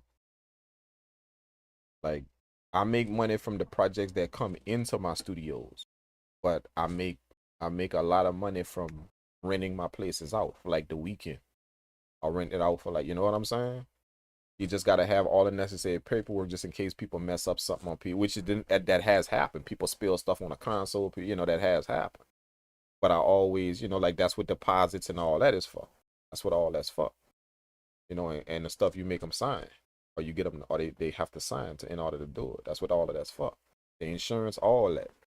You know what I'm saying? So if you could put all that shit in, and somebody helped me set that. I didn't really know too much about setting it if I'm gonna rent out my place, but once I did, that's really really a nice little thing that y'all could do if y'all got more than one studio. You could rent out one of them for people who wanna get a studio, who need a studio to go to work in or do something, make music or record or whatever. You rent out your studio. You ain't even gotta be in there. You know what I'm saying? So that shit I've been doing. I've been doing that for like about 2 years, renting out my places to people. But you just gotta make sure you have the connections and everything they need. You gotta have that. You know what I'm saying? Like the studio I be in all the time. Like that's my own shit. It's still in the studio building, but that's that studio that's kind of like a storage room that I told y'all that's a storage. That was the storage room in the back of the studio that I turned into the studio y'all see. We knocked down a wall, 2 different walls, boom, turn that into the studio. That way I could live stream, I could do all that stuff y'all see me doing. I could do all that. And I could still be in the studio doing it. And I'm away from everybody in the front. In the big part, the big studio A. I'm away from them. So I could live stream. I could do Twitch at night. I could do all of that shit. In that. But that was a store. That was just the store where all the cables and stuff was. That's what that was. But once we knocked down that wall, it gave me a whole bunch of room. So it's like it took 2 rooms and put them together. 2 big rooms and put them together by knocking down that wall. So I was like, yeah, man, I'm turning this shit into a studio that I could do that. So that's what y'all see. So I put the synthesizers in there, I put all of that in there. And the good thing about it is the walls is treated. The walls is soundproof already. You feel what I'm saying? So it's not like I gotta worry about shit coming in or getting out of there. So once I close that door, you can't hear nothing that's going on in the front. Like they could literally be playing music in the focals up there. Y'all know them focals heavy. They could be playing music in the focals up there in the front studio. Once I close that door, you can't hear nothing coming through that wall, like nothing. So that's what I like about it. Literally soundproof. You know what I'm saying? So yeah, but rent y'all studios out, man. If y'all could do that, if y'all could get into that, that's just a little gem for y'all. If y'all ain't never done that, rent y'all shit out, man. Just make sure you put the stuff in there that people would need. You know? And if you don't have enough equipment, if you don't have that, you can't get that, then what you do is you only rent your stuff out to the people that deal with the stuff you have. So even if you just got audio interface, MIDI keyboard, whatever, you know, or just a few little pieces of gear, you only rent your stuff out to people that need that. Wouldn't rent your stuff out to some dude that's doing some mastering some crazy ass orchestral shit. You know, you're gonna rent your shit out to old boy that just need a little setup, a little place that he could go and record his stuff, you know, record his stuff, him and his boy or whatever, record it. That's who you rent that out to. Those type of people. And you don't charge them much because you ain't got much to deal with in there. So you don't charge them much. But you can rent out your place. You know what I'm saying? So that I've been doing, like I said, I've been doing that for like 2 years, bro. And that shit, that's been gravy. You know what I'm saying? Especially when you become somebody's spot that they go to all the time. When they lock you in at that spot. So I got a few people like that. You know, to where we locked in as the spot that they go to whenever they want to make music or whenever they want to record their songs or whatever. We locked in as the spot. So you charging like, you know, for a weekend. For a weekend, you get to charge like 2,000 just for a weekend. You know, 2,000, 1,500, 2,000 for a weekend. Friday, Saturday, Sunday. You know what I'm saying? You get to charge like 2,500 for like, you know, if they want access to certain rooms. You know, like if they want access to the analog room, well, my analog gear is like if they're doing mastering or something like that. If they want access to that, then you know that's more money. That's more money because that's gonna be more of expenses if you mess something up. So you get to charge different prices to people depending on what they want access to. You know what I'm saying?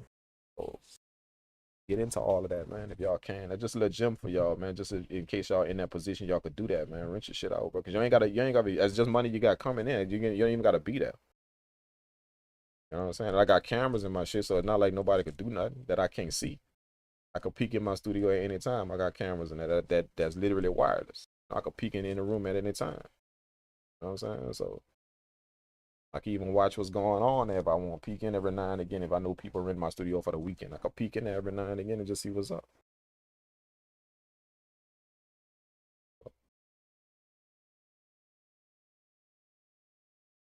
You don't run Windows software on a Mac, period. Nah, not a Mac. Okay, I kind of like me still getting used to it. So far, I kind of like using Mac, still getting used to my setup, my room, my man cave, proper messy place. I feel that Mike's trying to say his setup is in his man cave. I feel that. Hey, that's how most people are though, man. You know what I'm saying? Like most people that's cooking up from a home place. You know, a home studio. Like most people like that. Like they got a little space that's for them, like a room or you know, that's just for them. You know what I'm saying? Most people. You spot big. But shit, I know some people that's just straight up at the table, man. They straight up at the kitchen table, dog. You know what I'm saying? I know some people that like that. They ain't got no room. They at home, they cooking up. They straight up at the kitchen table when they cooking up, man. Laptop, MIDI keyboard, audio interface, speakers. And they at the kitchen table. I know some people that like that, bro, because they ain't even got no room to cook up in at their crib. But I admire people like that though, because that's gonna make it all the more sweeter when you get to where you gotta get. You know what I'm saying?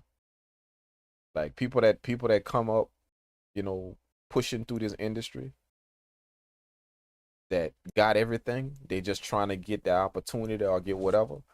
But they got everything. Like they got the keyboard, they got the synthesizer, they just ain't got the opportunity yet, but they're able to go get all that. You know, like it ain't really that sweet when you finally get to it. You know, but people that had to go through that pain, that struggle, like when you had to sit at that table on that hard ass chair with no room, you didn't have nothing, no equipment. All you had was just a mini keyboard, a broken laptop with a few of the keys missing. You know, you didn't even have no studio monitors, bro. You just had some little speakers that you picked up from some garage sale somewhere. You feel what I'm saying? Like when you had to get it out the bud like that, and you finally get that opportunity to do what you got to do, and you make that money, man, that should be sweet as hell, dog. Cause you went through all of that. You know what I'm saying? But like if you came up with all that gear and stuff and you still trying to get your, it ain't gonna really feel that sweet. It's still gonna be a good accomplishment for you, but it ain't gonna feel that sweet though. It's not. Huh? Like halfway there with studio equipment, guys. Hey, when it come down to beat making, let me tell y'all something, bro. When it come down to beat making, like especially if you in the box mean if you digital, like in like software, MPC software, stuff like that, other software, audio interface, all that stuff. You digital, then like you don't need much, bro. You know what I'm saying? Like you don't need much. You don't. Damn near every synthesizer is in a plugin right now, so you don't need much, but like if you doing a little bit more than that, a little bit more than just music production, like you sound design, you like the soundscape, you like to do all type of stuff like that, you're mixing for people, you're doing that type of stuff. If you're doing a little bit more than that, then you probably might need to break out into some gear. But if all you're doing is just making music, dog, and you out there chasing gear, man, stop the madness, bro. Like for real, stop the madness, dog. Like seriously. If all you doing is producing music and you out there chasing gears, man, stop the madness, dog, for real, man. You know what I'm saying? These dudes out here literally cooking up. Like, if you notice, people went like just in a short period of time, like 3 years, 4 years. In the last 3, 4 years, you seen people go from cooking up in studio to literally post it up on their kitchen counter with a laptop. They haven't got no audio interface no more. How many times I done seen Nick Mirror cook up with no audio interface? Literally, just his earbuds plugged up to his computer with no interface, with not even an audio interface. How many times I done seen that, dog? You understand what I'm saying? Like, so once you start paying attention to that, like what people doing in this industry, when it comes to digital, notice I'm talking digital. When it comes to digital, if you understand what people doing with this digital signal, dog, like, bruh, you don't need much. You don't. I'm sorry, you don't. Now, when you get out this digital world and you carry your ass to analog, if you want to get into that, then it's time to start gear chasing. But if all you're doing is you in the box right now, man, stop the madness, dog. When you out there chasing gear or whatever, stop the madness. For real, stop it. You know what I'm saying? That's just for all you guys that's doing that, man. Just because y'all watching YouTube videos and y'all see people with that shit, but yet all of y'all, everything y'all doing is in the box. But y'all watching the YouTube and seeing everybody will see y'all running around chasing that shit. Man, stop the madness, please, bro. Stop it. That's what a digital is like, digital kind of put everybody on the same playing field if you understand how the signal go. The routing of the signal. It put everybody on the same playing field. Because I don't give a damn what software you got. MPC software, Logic Pro, whatever. It's still that same digital signal. I mean, not your computer. You know what I'm saying? So you just got to understand the signal, the way your signal is routed whenever you plug up to a computer. When that USB cable hit your system, that USB, when that hit it, and that's what you depending on to carry whatever you're doing, your sound with. Yeah, we all pretty much on the same playing field. I don't give a damn what software you use and how you think it sound, or this software sound better than that, or this software sound better. It's all coming out that digital signal you got right there, dog. That's it. It's all coming out of that. You know what I'm saying? And, like people be pulling up with these dolls, thinking that they really got analog, like them dolls is analog equipment. That's a different story when you talking analog. When you trying to say, okay, like people that say, hey man, this software sound better than this software. People that say that. Yeah, this software sound better than something about this software. Man, USB, bruh, if you on that digital signal, dog, we all on the same goddamn playing field. Like, just understand, that's the mathematics, not your ear. What you believe in that sound better in a song. No, that's the mathematics of it, dude. That digital said we all on the same goddamn playing field, dog. Them ones and zeros, that's recreating our sound. You ain't got no sound in your computer, bro. You ain't got none. I know we used to press and play and hearing sound there, but that's not sound, but that's all ones and zeros that digitally generated. So that's the quality of your music. That's it. Is it bad quality? No, it's not. If that's what you're working with, can you get better quality? Yes, you can. With analog shit, you can get better quality. But is it terrible quality? No. But we all on the same goddamn playing field. As soon as you plug that USB cable up to your shit, we all on the same playing field. Feel what I'm saying? Now, when you go analog, if you notice, you got them ins and outs now. You know, see, that ain't no more USB. That's some ins and outs. So you counting on the machinery, whatever that is, to carry your sound.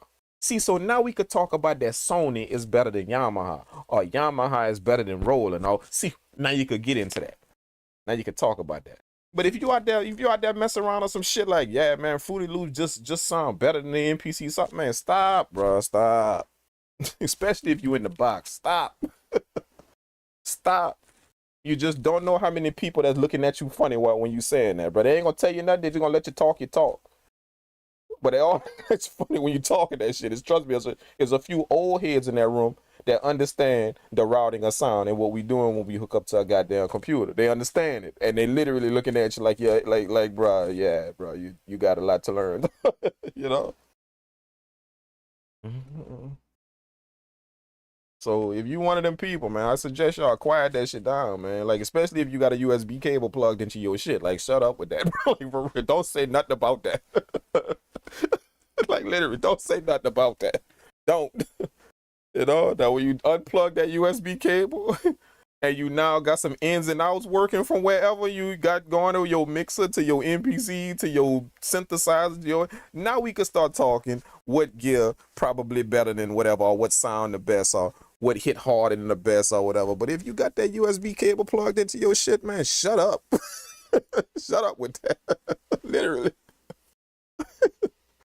You feel what I'm saying? Simple.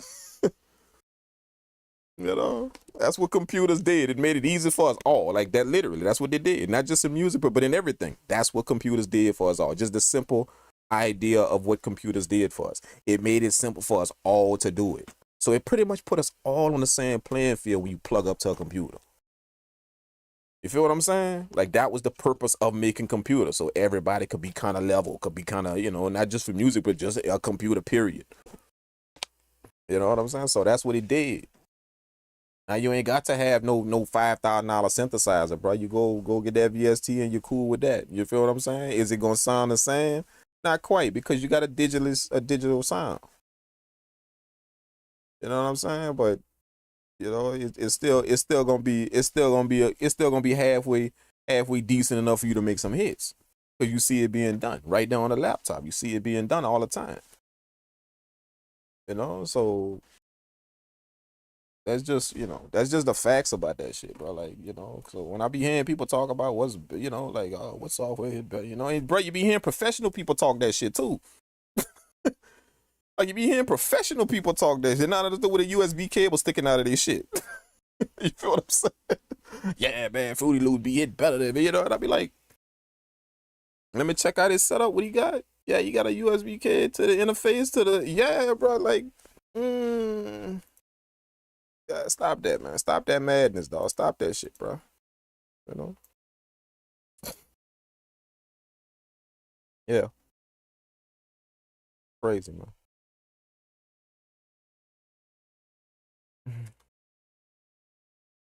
My boy said his lab like a time capsule. Old computer, knackered pad controller, SP404, and a turns. I hear that. I hear that. Shit, man. If I was to walk in your lab, dog, I'd be right at home. I ain't bullshit. What you just damn right now? I'll be right. I'll be like, yeah, let's cook up. Let's get to work. You got records in there too? Moxitron, you got records in there too? You got vinyl in there? If you got vinyl with all of that, dog, shit, I'm right at home in your studio, dog. Let's get to work. I started with just sampler, sense, turntable, 24 channel, analog mixer, rack equipment, effects, pedals, and whatnot. Yeah, man. Yeah, that shit was expensive, huh? My boy said he had sense, turntables, 24 channel, analog, rack equipment. Yeah. I just got a little something, man. Like, I don't need too much when it comes down to producing music, man. You know what I'm saying? Like I kind of like work hybrid. You know, like I kind of work like in the box and out the box. You know, like for instance, them VSTs that y'all see me using here, these VSTs, like y'all didn't heard me ask, yeah, like people ask me what VSTs I recommend or what VSTs I use, and I got the same answer all the time. I could tell you the VSTs, but you're not gonna have, just because you heard the sound in my VS don't mean you're gonna get that. The reason why is because I purchase VSTs that only allow me to create in them. I really don't fool too much with romplers or stuff like that. Don't allow you to drag sounds in it and do what you want to do inside of it. I don't really fool with them too much. You know, they cool, and you know, sometimes you can catch some good sounds in them things, but I really don't fool with them. I only fool with VSTs that allow me to soundscape, that allow me to drag my own sounds in it and shape my own sounds. So that's why I got synthesizers. Most of them sounds that's in them VSTs y'all see me using, that shit is stuff I made. That's why it sound crazy like that. That shit I made in synthesizer, and then I ran them things through my console, and now I have the file that I could drag into here, into my DAW and start working with in a synthesizer, in a patch or something. You feel what I'm saying? That's how I work. You know, I very rarely buy a synthesizer and rock with the presets. When y'all see me clicking through instruments, that's mostly shit I didn't make. I just don't say it, but that's mostly shit I didn't make. That didn't come in the with the stuff. So that's why I kind of be hesitant to tell people, hey, yeah, man, go get Nexus. You know, yeah. If they ask me what VST you recommend, I be kind of hesitant to tell them because, bruh, if you heard something from me, chances are you ain't gonna get that shit in the VST you got. If you go buy the same VST. So if you heard something from me and you thinking that it's cool to go buy, you probably gonna get some other sounds. Not what you heard me cooking up with. You feel what I'm saying? So that's the VSTs I work with. Only stuff that allow me to soundscape.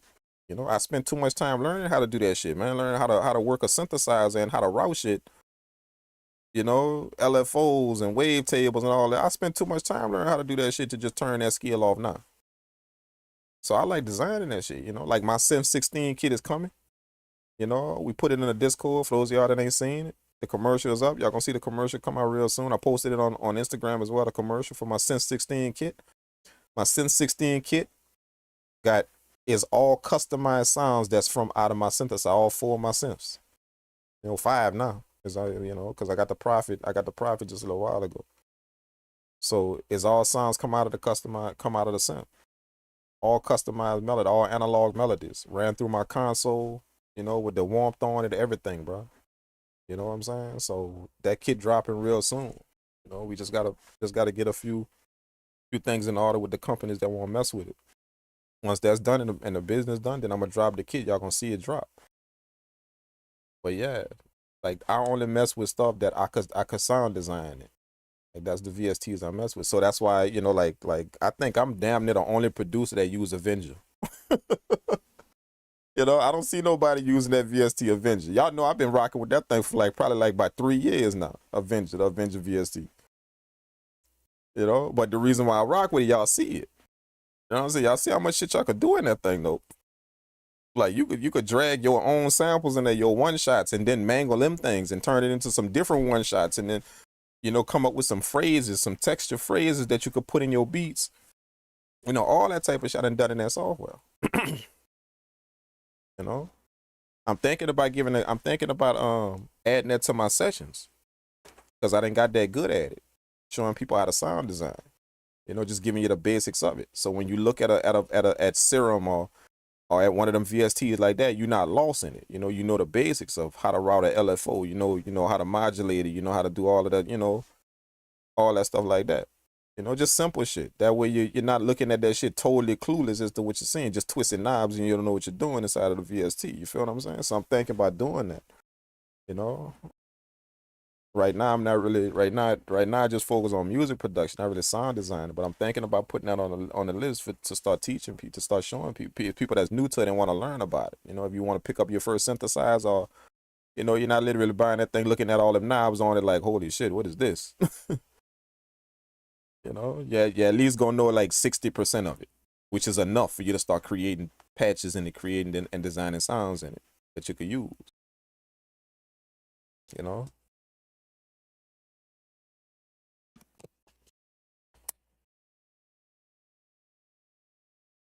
Yeah, I like the hydrogen, bro. I love the hydrogen, man. I do. I do. That was definitely a good purchase right there. I didn't think I was gonna like it as much as I do. I like the hydrogen. Yeah. They got a few things that I don't really like about it.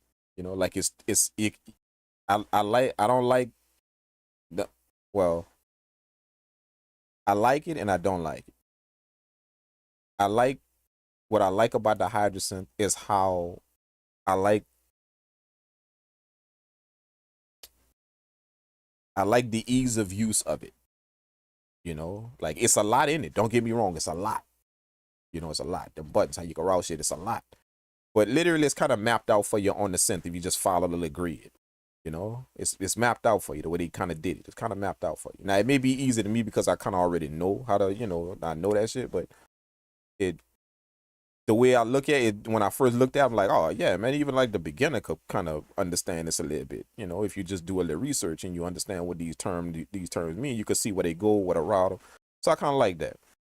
But what I don't like about it is, bro, you could go down a rabbit hole on that synth in a second. Holy crap. You will literally get sucked into that thing in a second. So if you're trying to make something, if you're trying to make, like, create something in there, create some type of sound in there that you got your mind fixed on that you want to make, bro, you could literally be on a whole different path in the next 3 seconds. You know, that's how that synth is. You know, like you could get lost in that thing real fast if you don't watch it. Like real fast, you could go down a rabbit hole real quick in that sense, bro. You know, versus like the sledge I got. I got the sledge. The sledge easy when it come down to sound design. Like they got literally if you follow the sledge from left to right, the different sections of it, left to right, you're gonna end up with the sound, with whatever sound you're trying to create. Just follow it left to right. Literally, it's just left to right. You know? See that shit like that, you can't go down no rabbit hole with that. That got a bunch of stuff on it, but you can just follow it left to right. You can, but on the hydrogen, oh man, you could literally you could go straight down the rabbit hole if you don't watch it, bro. Like for real. You know, you done started off making this sound right here. Next thing you know, you done ended up with, well, okay, well, where I'm at again? Okay, well, I got two LFOs going and modulated by this, and then I got the matrix going into this, and then well, okay, where am I? See, you could you go you go. You're gonna spend the next 30 minutes trying to figure out what you did the last 10 minutes. You know? But so me learning at the hard way about the hydrogen, me learning at the hard way. Now I kind of stay light with it. You know what I'm saying? If you can understand what I'm saying, like I stay light with it. I don't get into like deep with like I just stay light. I'm still able to do what I gotta do. And I might incorporate a few little things in it, just digging a little bit more into it and incorporate a few things in whatever patch I'm trying to make. But other than that, yeah, I just stay light with it, like real. That way I just make this shit I gotta make, and then boom, I go on to the next thing. So since I didn't have I probably own the hydrogen for maybe going on, I say about 8 months now, 8, 9 months now. And since I didn't had it, I probably done made over 1,000 patches in the hydrogen, bro. No word of like over 1,000 patches since I didn't had it. But at least 12, I would say at least 12 to 1,500 in just the 8 months I didn't had, 9 months I didn't had it. All right. Now this is the funny thing though. Out of them 12 to 1,500 patches, only about 300 of them actually usable. You know what I'm saying? That's how much you go down the rabbit hole on that thing. You know what I'm saying? Only about 300 actually usable. Actually, you could use them in music, or you could use, the rest of them. Yeah, that was all me starting some shit and just literally got sucked in, just going down some, going down, just trying some shit out and doing some stuff.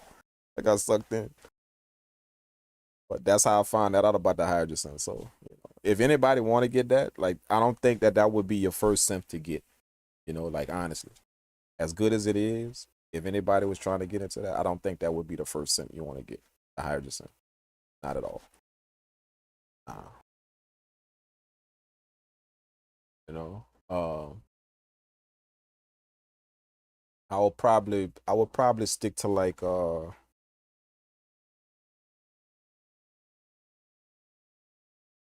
would probably stick to like the digital sense first. You know, like a few of the digital synths first. I would stick to that. Or I get into like the other one, like the modulars, all that. I would stick to the digital. You know, like the hydro synth is bold, like, you know. But I would yeah, just them easy ones, you know. Like the ones that got the presets in it, the ones that you can kind of just pull up, then you can kind of tweak them a little bit to start understanding a few of the controls and shit. You know, like your Yamaha, your Junos, all of them type of thing like that. You know what I'm saying? Like that would be a cooler thing to do. But um, if y'all want to learn how to use a synthesizer, like the controls on it, like a synthesizer has basic controls. All of them will have some basic controls on. They will all have that. Now, just like, you know, music production equipment, each company will put their spin on it, but it will be those basic controls. It will have that on every synthesizer. So if y'all want to learn how to do that type of stuff, and you got a computer, you know, you're on computer, you don't really have a synthesizer, go download the free. It's a free VST, and it's by Tal, by the company Tal, Tal. I think that's how you say their name. They make a whole bunch of plugins, and most of them free. But they got one that's a synthesizer plugin. I don't know the name of it, but it's the only one they got, and it's a synthesizer plugin. It got presets in it and stuff like that you could play instruments with. It got a bunch of presets in it, but it's literally simple, and it is they synthesizer plugin. And so many people have taught based on that. Not just for me, when I looked at it or when I seen it, I have saw people giving classes on that. Like that's what they use to give the class on, because it's so simple to learn. If some like that's what I was gonna do. Like if I ever start if I start teaching that, like add that to what I'm teaching, then chances are that's what I'm gonna use. I'm gonna use that plugin to teach it on screen. You know? But it's made by the company called Tal, Tal. I think that's the way you say their name, I think, or Taal. They make a bunch of they make a bunch of plugins. But they got a synthesizer plugin, bro. And yeah, that thing there is so simple to learn, bro. Like for real, man. Like, and they got a bunch of YouTube videos on it that take you through it. And it's gonna give you the basic controls of a synthesizer. The basic control. How to route, you know, how to route stuff, to make stuff move around and wobble and wave and all of that, and, you know, like to get the modular effects and, you know, layer stuff, and it's gonna give you all them controls, but it make it so simple, bro. So that's what I would suggest. Like if you on a computer and you want to learn how to start sound designing, and it's free. Go get that. Like 100% go get that. You understand what I'm saying? And that will give you an introduction into what's the basic controls of any synthesizer. There's even a YouTube video on it that says learn how to make sounds in any synthesizer with this plugin. And is that our plugin? Is that. See what I'm saying? So if you learn, it's got it, like I said, it just got the basic functions of a synthesizer on. It got the basic functions. And you can learn that. And you don't have to buy a synthesizer to start learning. You don't have to do that. Now, when you just learning that from what I saw of it and looked at and kind of checked it out, oh yeah, like if you learn that and you go buy your first synthesizer, oh, you up and running. Yeah, you good. You good. You just gotta learn how that company did it. But you're gonna know the basics of it, of the synthesizer, with anyone you buy. You know, you just gonna have to watch a few videos or go read a little bit to understand how that company particularly did these things. Every company got their own way of doing these. They got these basic things, but they got their own way of doing. Y'all, the same thing like Native Instruments and MPC. You know, see what I'm saying? Like it's they all got the basics, the 16 pads, the screen, the chopping sound flips. They are all them basic things of a sound, but every company do it their own way. So that's what you're gonna have to figure out, how that company did it, whatever synthesizer you go. But as far as the basic things that it do, oh, bro, you gonna know that, man. If you go full with that plugin, bro, 100% you gonna know it. Absolutely, it make it that simple, man. So if any one of y'all want to get into sound design or making custom sounds, making your own stuff, You know, it come in handy for sample packs. Like when you start making sample packs and shit, you know, that's how my sample packs, you know, that's why they sound the way they sound and why they sell so much. It's because I'm able to do all that. Like when I make a sample pack, then I literally pull up them. I'm all in them synthesized. You know, just making all kind of shit, different melodies, different sounds and shit, and then making melodies with them. That way, y'all got some nice stuff, and it's some stuff that y'all ain't never really heard before. Song y'all ain't never really heard before. So yeah, do that, man. Get that plugin. Get that plugin. I'm sorry I can't say the name of it, the exact name of it right out of the gate, but I don't know. Let me see if I can find it real quick. Let me see if I can look it up just real quick.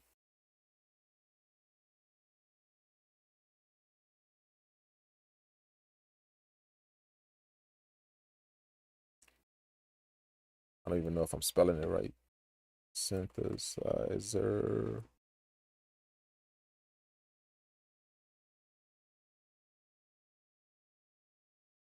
I think I just found it. It's called it's called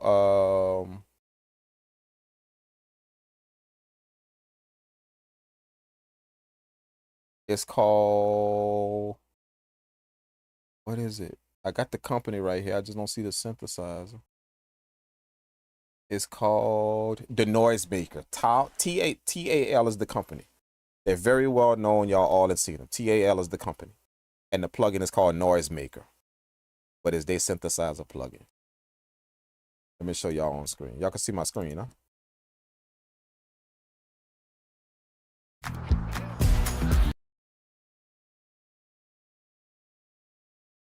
This it right. This it right here. This them right here. Look, that's the plugin right there. The Noisemaker plugin. That's it. If y'all can see that, y'all can see that, huh? I think I'm still on the screen. Make sure y'all can see that. Yeah, that's it right here. The Noisemaker plugin, Tile Noisemaker. See? It's simple, dog. Look how simple. Look how it got everything up here. Look, it got your LFOs, it got two LFOs, two oscillators. See, that's the base. You need LFOs, you need oscillators. You know, you need a way to route those things to the different knobs. You know, like really, really simple, bro. And this is the plugin, right? This is it. And it will literally teach how to do. See, look, it got your filters, got your amps. All of these knobs are routable. It has your different wave tables in there. Whatever waves you want, sine waves, square waves, saw waves, it have them all in there. It even got noise. It even got different noises in there. You know, your noise filters in there. It has everything, bro. So, and it's this simple right here. Look how simple that is. I mean, you know, well, to some of y'all, this might look complex, but this is really simple. Like when it come down to a synthesizer, this is really, really simple.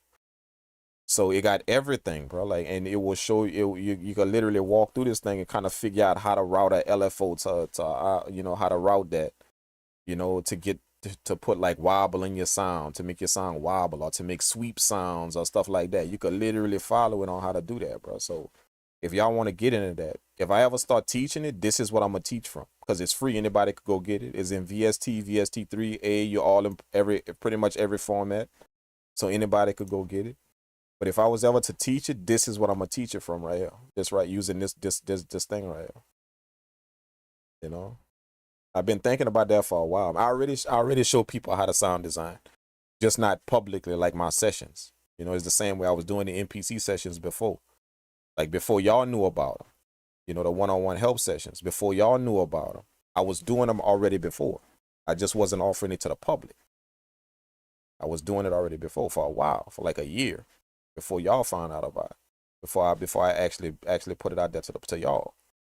So that's the way I'm kind of doing this right here. Like I teach people how to do this, how to sound design. Just, you know, people that want to learn, that don't know nothing about synthesizers or, you know, all this stuff like that they see in them plugins. I teach them about it, but I only teach a few people, you know, like certain people.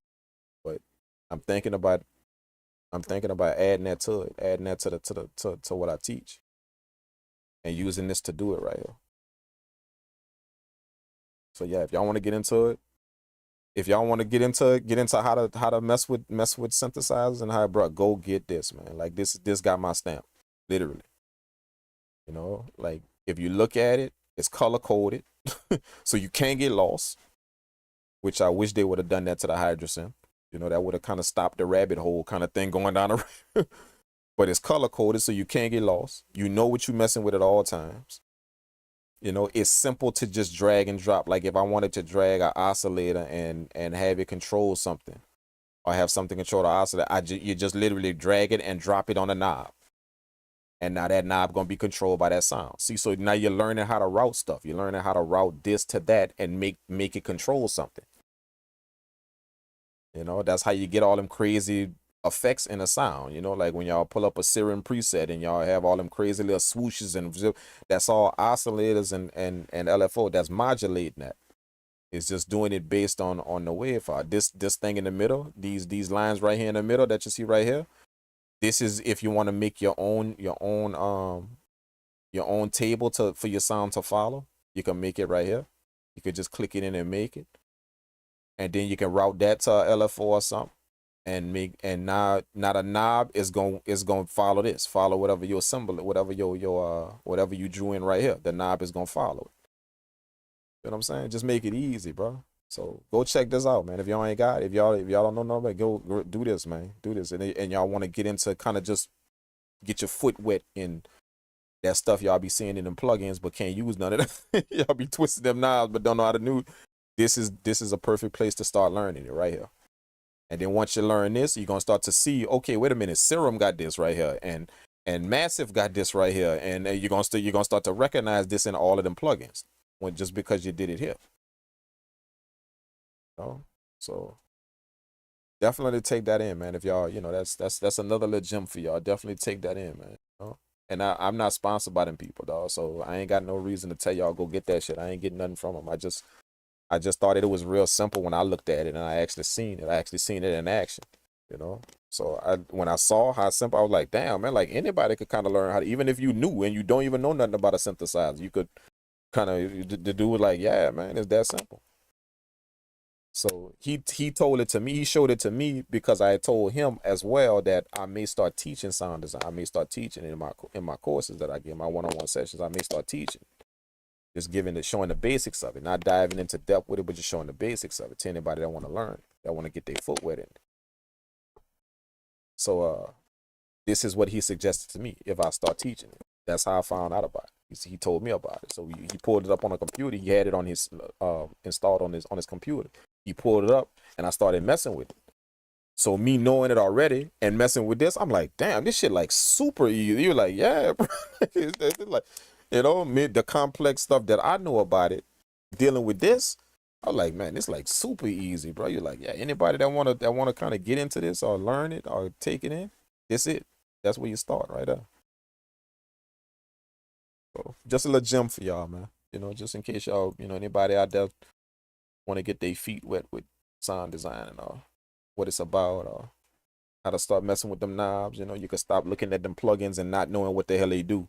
Them plugins you go buy, but you'll never mess with none of them knobs. You go straight to the presets. Now you can start diving in there and start messing with a few of them knobs, man. You ain't gonna get everything, but at least you're not clueless. You know a few things. You know how to route stuff. You know how to create like your own little sound if you want. You know, all that type of stuff. The hardest thing for me though, in learning how to sound design, was understanding like the different wavetables to start off with to create a sound. You know, like certain wavetables will give you a certain sound that you create. Like if you want to create a keyboard sound, you know, like a piano sound, you gotta start off with a certain wavetable. If you want to create a bass sound, you gotta start off with a certain type of wavetable. Like that was the hardest thing for me in understanding how to sound design. Understand which of them things I start off with to where I could get the sound I want. You know what I'm saying? I could end up with the sound that I'm trying to get. So that was like real hard to kind of remember and understand. I mean, not real hard, but it was kind of difficult for me to understand and get. But it was just like anything, I just practiced, you know, over and over and over and over and over and over and over and over and over and over and over. Then when I got sick to my stomach of doing it, I started doing it again. You know, that's just how I learn shit. I take shit in. You know?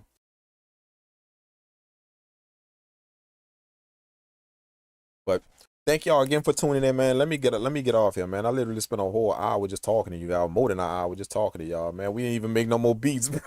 I could have made like 2 or 3 more beats. You know what I'm saying? But I like kicking it with you guys though, bro. You know, like I said, I'm gonna be back on here tomorrow, sometime around afternoon time. You know, like 3-ish or something like that. I'm gonna be back on after tomorrow. Hopefully I get my computer back, so I'm either gonna be on my laptop or actually in the studio cooking up, whichever one. But yeah, I'm definitely gonna jump back on here tomorrow and rock out with you guys, man. Make some more beats and kick it, man. So thank you guys again for tuning in, man. I appreciate it, bro. Y'all don't never leave me by myself on here. You know, I really, really appreciate when I turn on the live stream. We have a few people that pull up, man. You know, like sometimes I'll be locked in just making beats. So forgive me on them times that y'all see me on here. I wanted to tell y'all that. I don't know if I ever told y'all that. But them times that I turn on the live and I just be locked in making beats, forgive me for them times. I know y'all be asking questions, y'all be saying what's up in the chat, and I don't say nothing. You know, sometimes I don't even have the chat open because I just be live. I just turn on the live stream just so y'all can watch me do it. You know, y'all can take in whatever y'all want from watching me do it. But that be them times. Sometimes y'all see me go live and like I don't really talk. I just kind of make beats. But you know, forgive me for them times. But that's just them times that I just want to make beats. You know what I'm saying? I just kind of want to. You know, I got some ideas on my mind, or I'm making beats for some specific, or you know what I'm saying. It ain't like this where I'm gonna just keep stopping and talking. But I turn on the live so y'all can check it out while I do it. But forgive me for that, man. You know what I'm saying? That's just me locked in. You know, doing what I gotta do. But y'all gonna have these times like this to where I just kick it with y'all, man. Turn on the live stream and just kick it with y'all. More than make beats, we just kind of talk. More than making beats. You know? But thank y'all again, man. I appreciate y'all so much, man, for pulling up, man, keeping me company, bro. That's how I call it. Y'all kept me company while I make beats, bro. Thank y'all for that, man. Show what kind of people y'all are, man. Again, if y'all want to lock in with me, come say what's up. You know what I'm saying? The link to the sessions is always in my video description. You know, you don't have to for those sessions. You don't have to be trying to learn this to pull up. I know that's how it's advertised and that's how it's promoted. That if you're trying to learn this, then come lock in. If you're trying to learn, but I'm gonna tell y'all, most of the people that come to them set, they already know this, bro. They know this shit better than me. They just come because it's a night. They just pull up for this because it's a nice experience to lock in with somebody face to face on screen and make music, bro. That's a nice experience. You ain't just looking at no computer screen like this, you know, and I'm talking to a camera. No, bro, like we literally talking on screen and making music together, you know, like that's just a beautiful thing to do, bro. You know what I'm saying? So it's just advertised if you're trying to learn. So I don't give a damn if you're a professional, if you're doing what up, man, lock in, bro. You know what I'm saying? Pull up on your boy and say at least once. You know what I'm saying? Pull up on your boy and say what's up. Y'all get me on screen, dog. Me on screen, literally. And we gonna go in, you know, literally make beats or do whatever, man. I'm gonna check out what you got in you know, maybe I can help you with some, you know, if you got some equipment that you're trying to route or something. You know, I'm really, really knowledgeable about that, how to route sound, how to route stuff to, you know, in a studio. You know, being that I did that for like 3 years of my 4 years interning. That's what I did. That's all I did. Just route shit. That's all I was able to do. Couldn't touch no projects. So I didn't help people route their stuff. You know, if they trying to figure out how to connect stuff.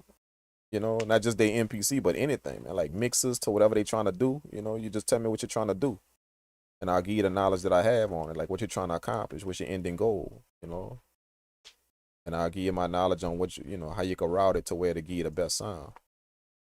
Stuff like that. You know, I done on them say, you know, like so. It don't have to be just about the MPC or about music production, man. Just pull up. So that's always available to you guys, man. I made it easy to do for a reason, so any one of y'all can lock in, man. Professional, beginner, whatever. Lock in with your boy, man. Come say what's up. You know, let's chat for a little bit. You know, some of y'all would love to hear y'all voices, not just see y'all words in the chat. I would like to actually hear y'all voice. Y'all see me, y'all hear my voice. Some of y'all would actually like to hear y'all voices. That way, when I see Moxatron in the chat, I'm like, hey, bro, I know that. Yeah, man, I know his voice. Or when I see Evil Ways in the chat, I'm like, hey, I know his voice. You know, most of them dudes is like that. Most of the dudes on Twitch, you know, in my Twitch community is like that. I actually know. I didn't seen them talk to them before. Most of them, you know, like probably 60 to 70% of them. I didn't seen them and talk to them before. But like on YouTube, my YouTube following is a little bit bigger, so you know, like I would love to meet y'all. You know, face just to kind of get an idea what y'all doing and how y'all doing it. You know, offer my help if I could help. If you got business that you trying to do as well, you know, we could talk that. If you in this shit, you know, like you solid in it and you actually doing something, making some moves or doing something, you know, pull up, show me what you got going on.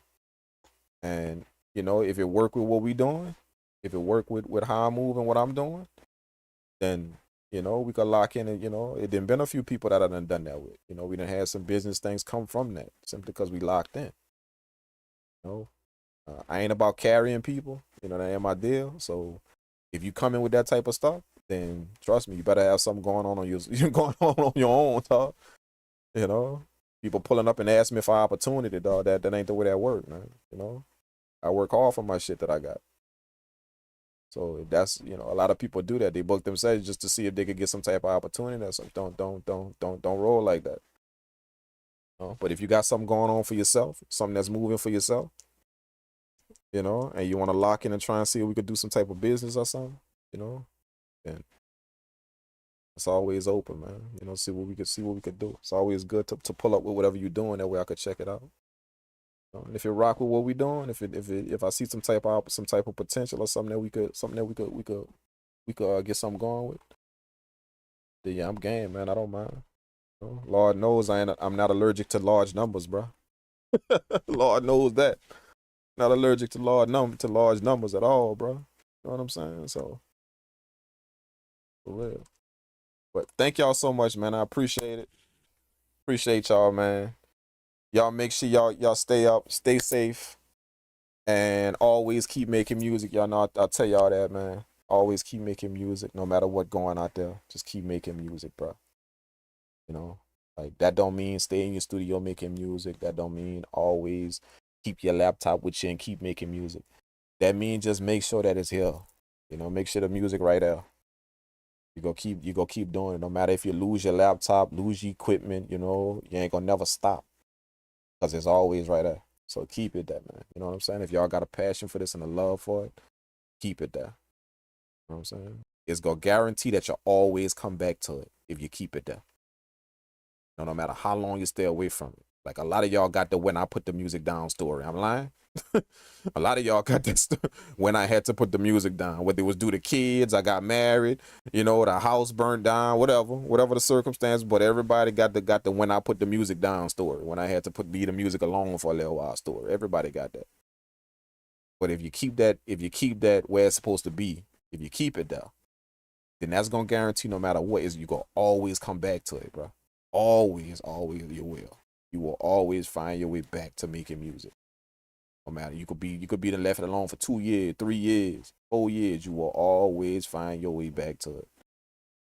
You know what I'm saying? So that's why I tell you guys keep making music. It don't mean just keep cooking up, be up, keep nah. I mean keep making music, man. Keep it where it's supposed to be. Keep it in your heart. Make sure it's solid, it's always there. Make sure you feed your passion for it.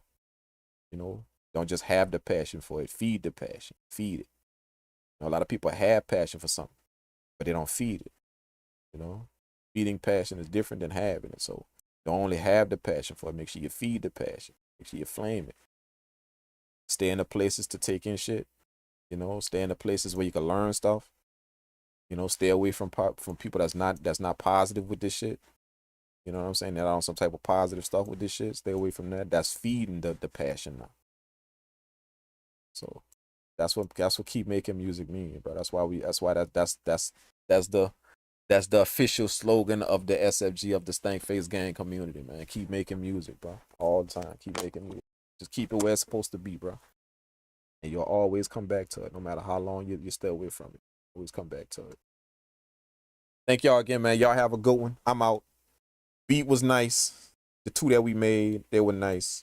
And yeah, man, we're going to do this again tomorrow, man. Y'all take care. Be safe. And I'm going to catch y'all tomorrow, man. Peace.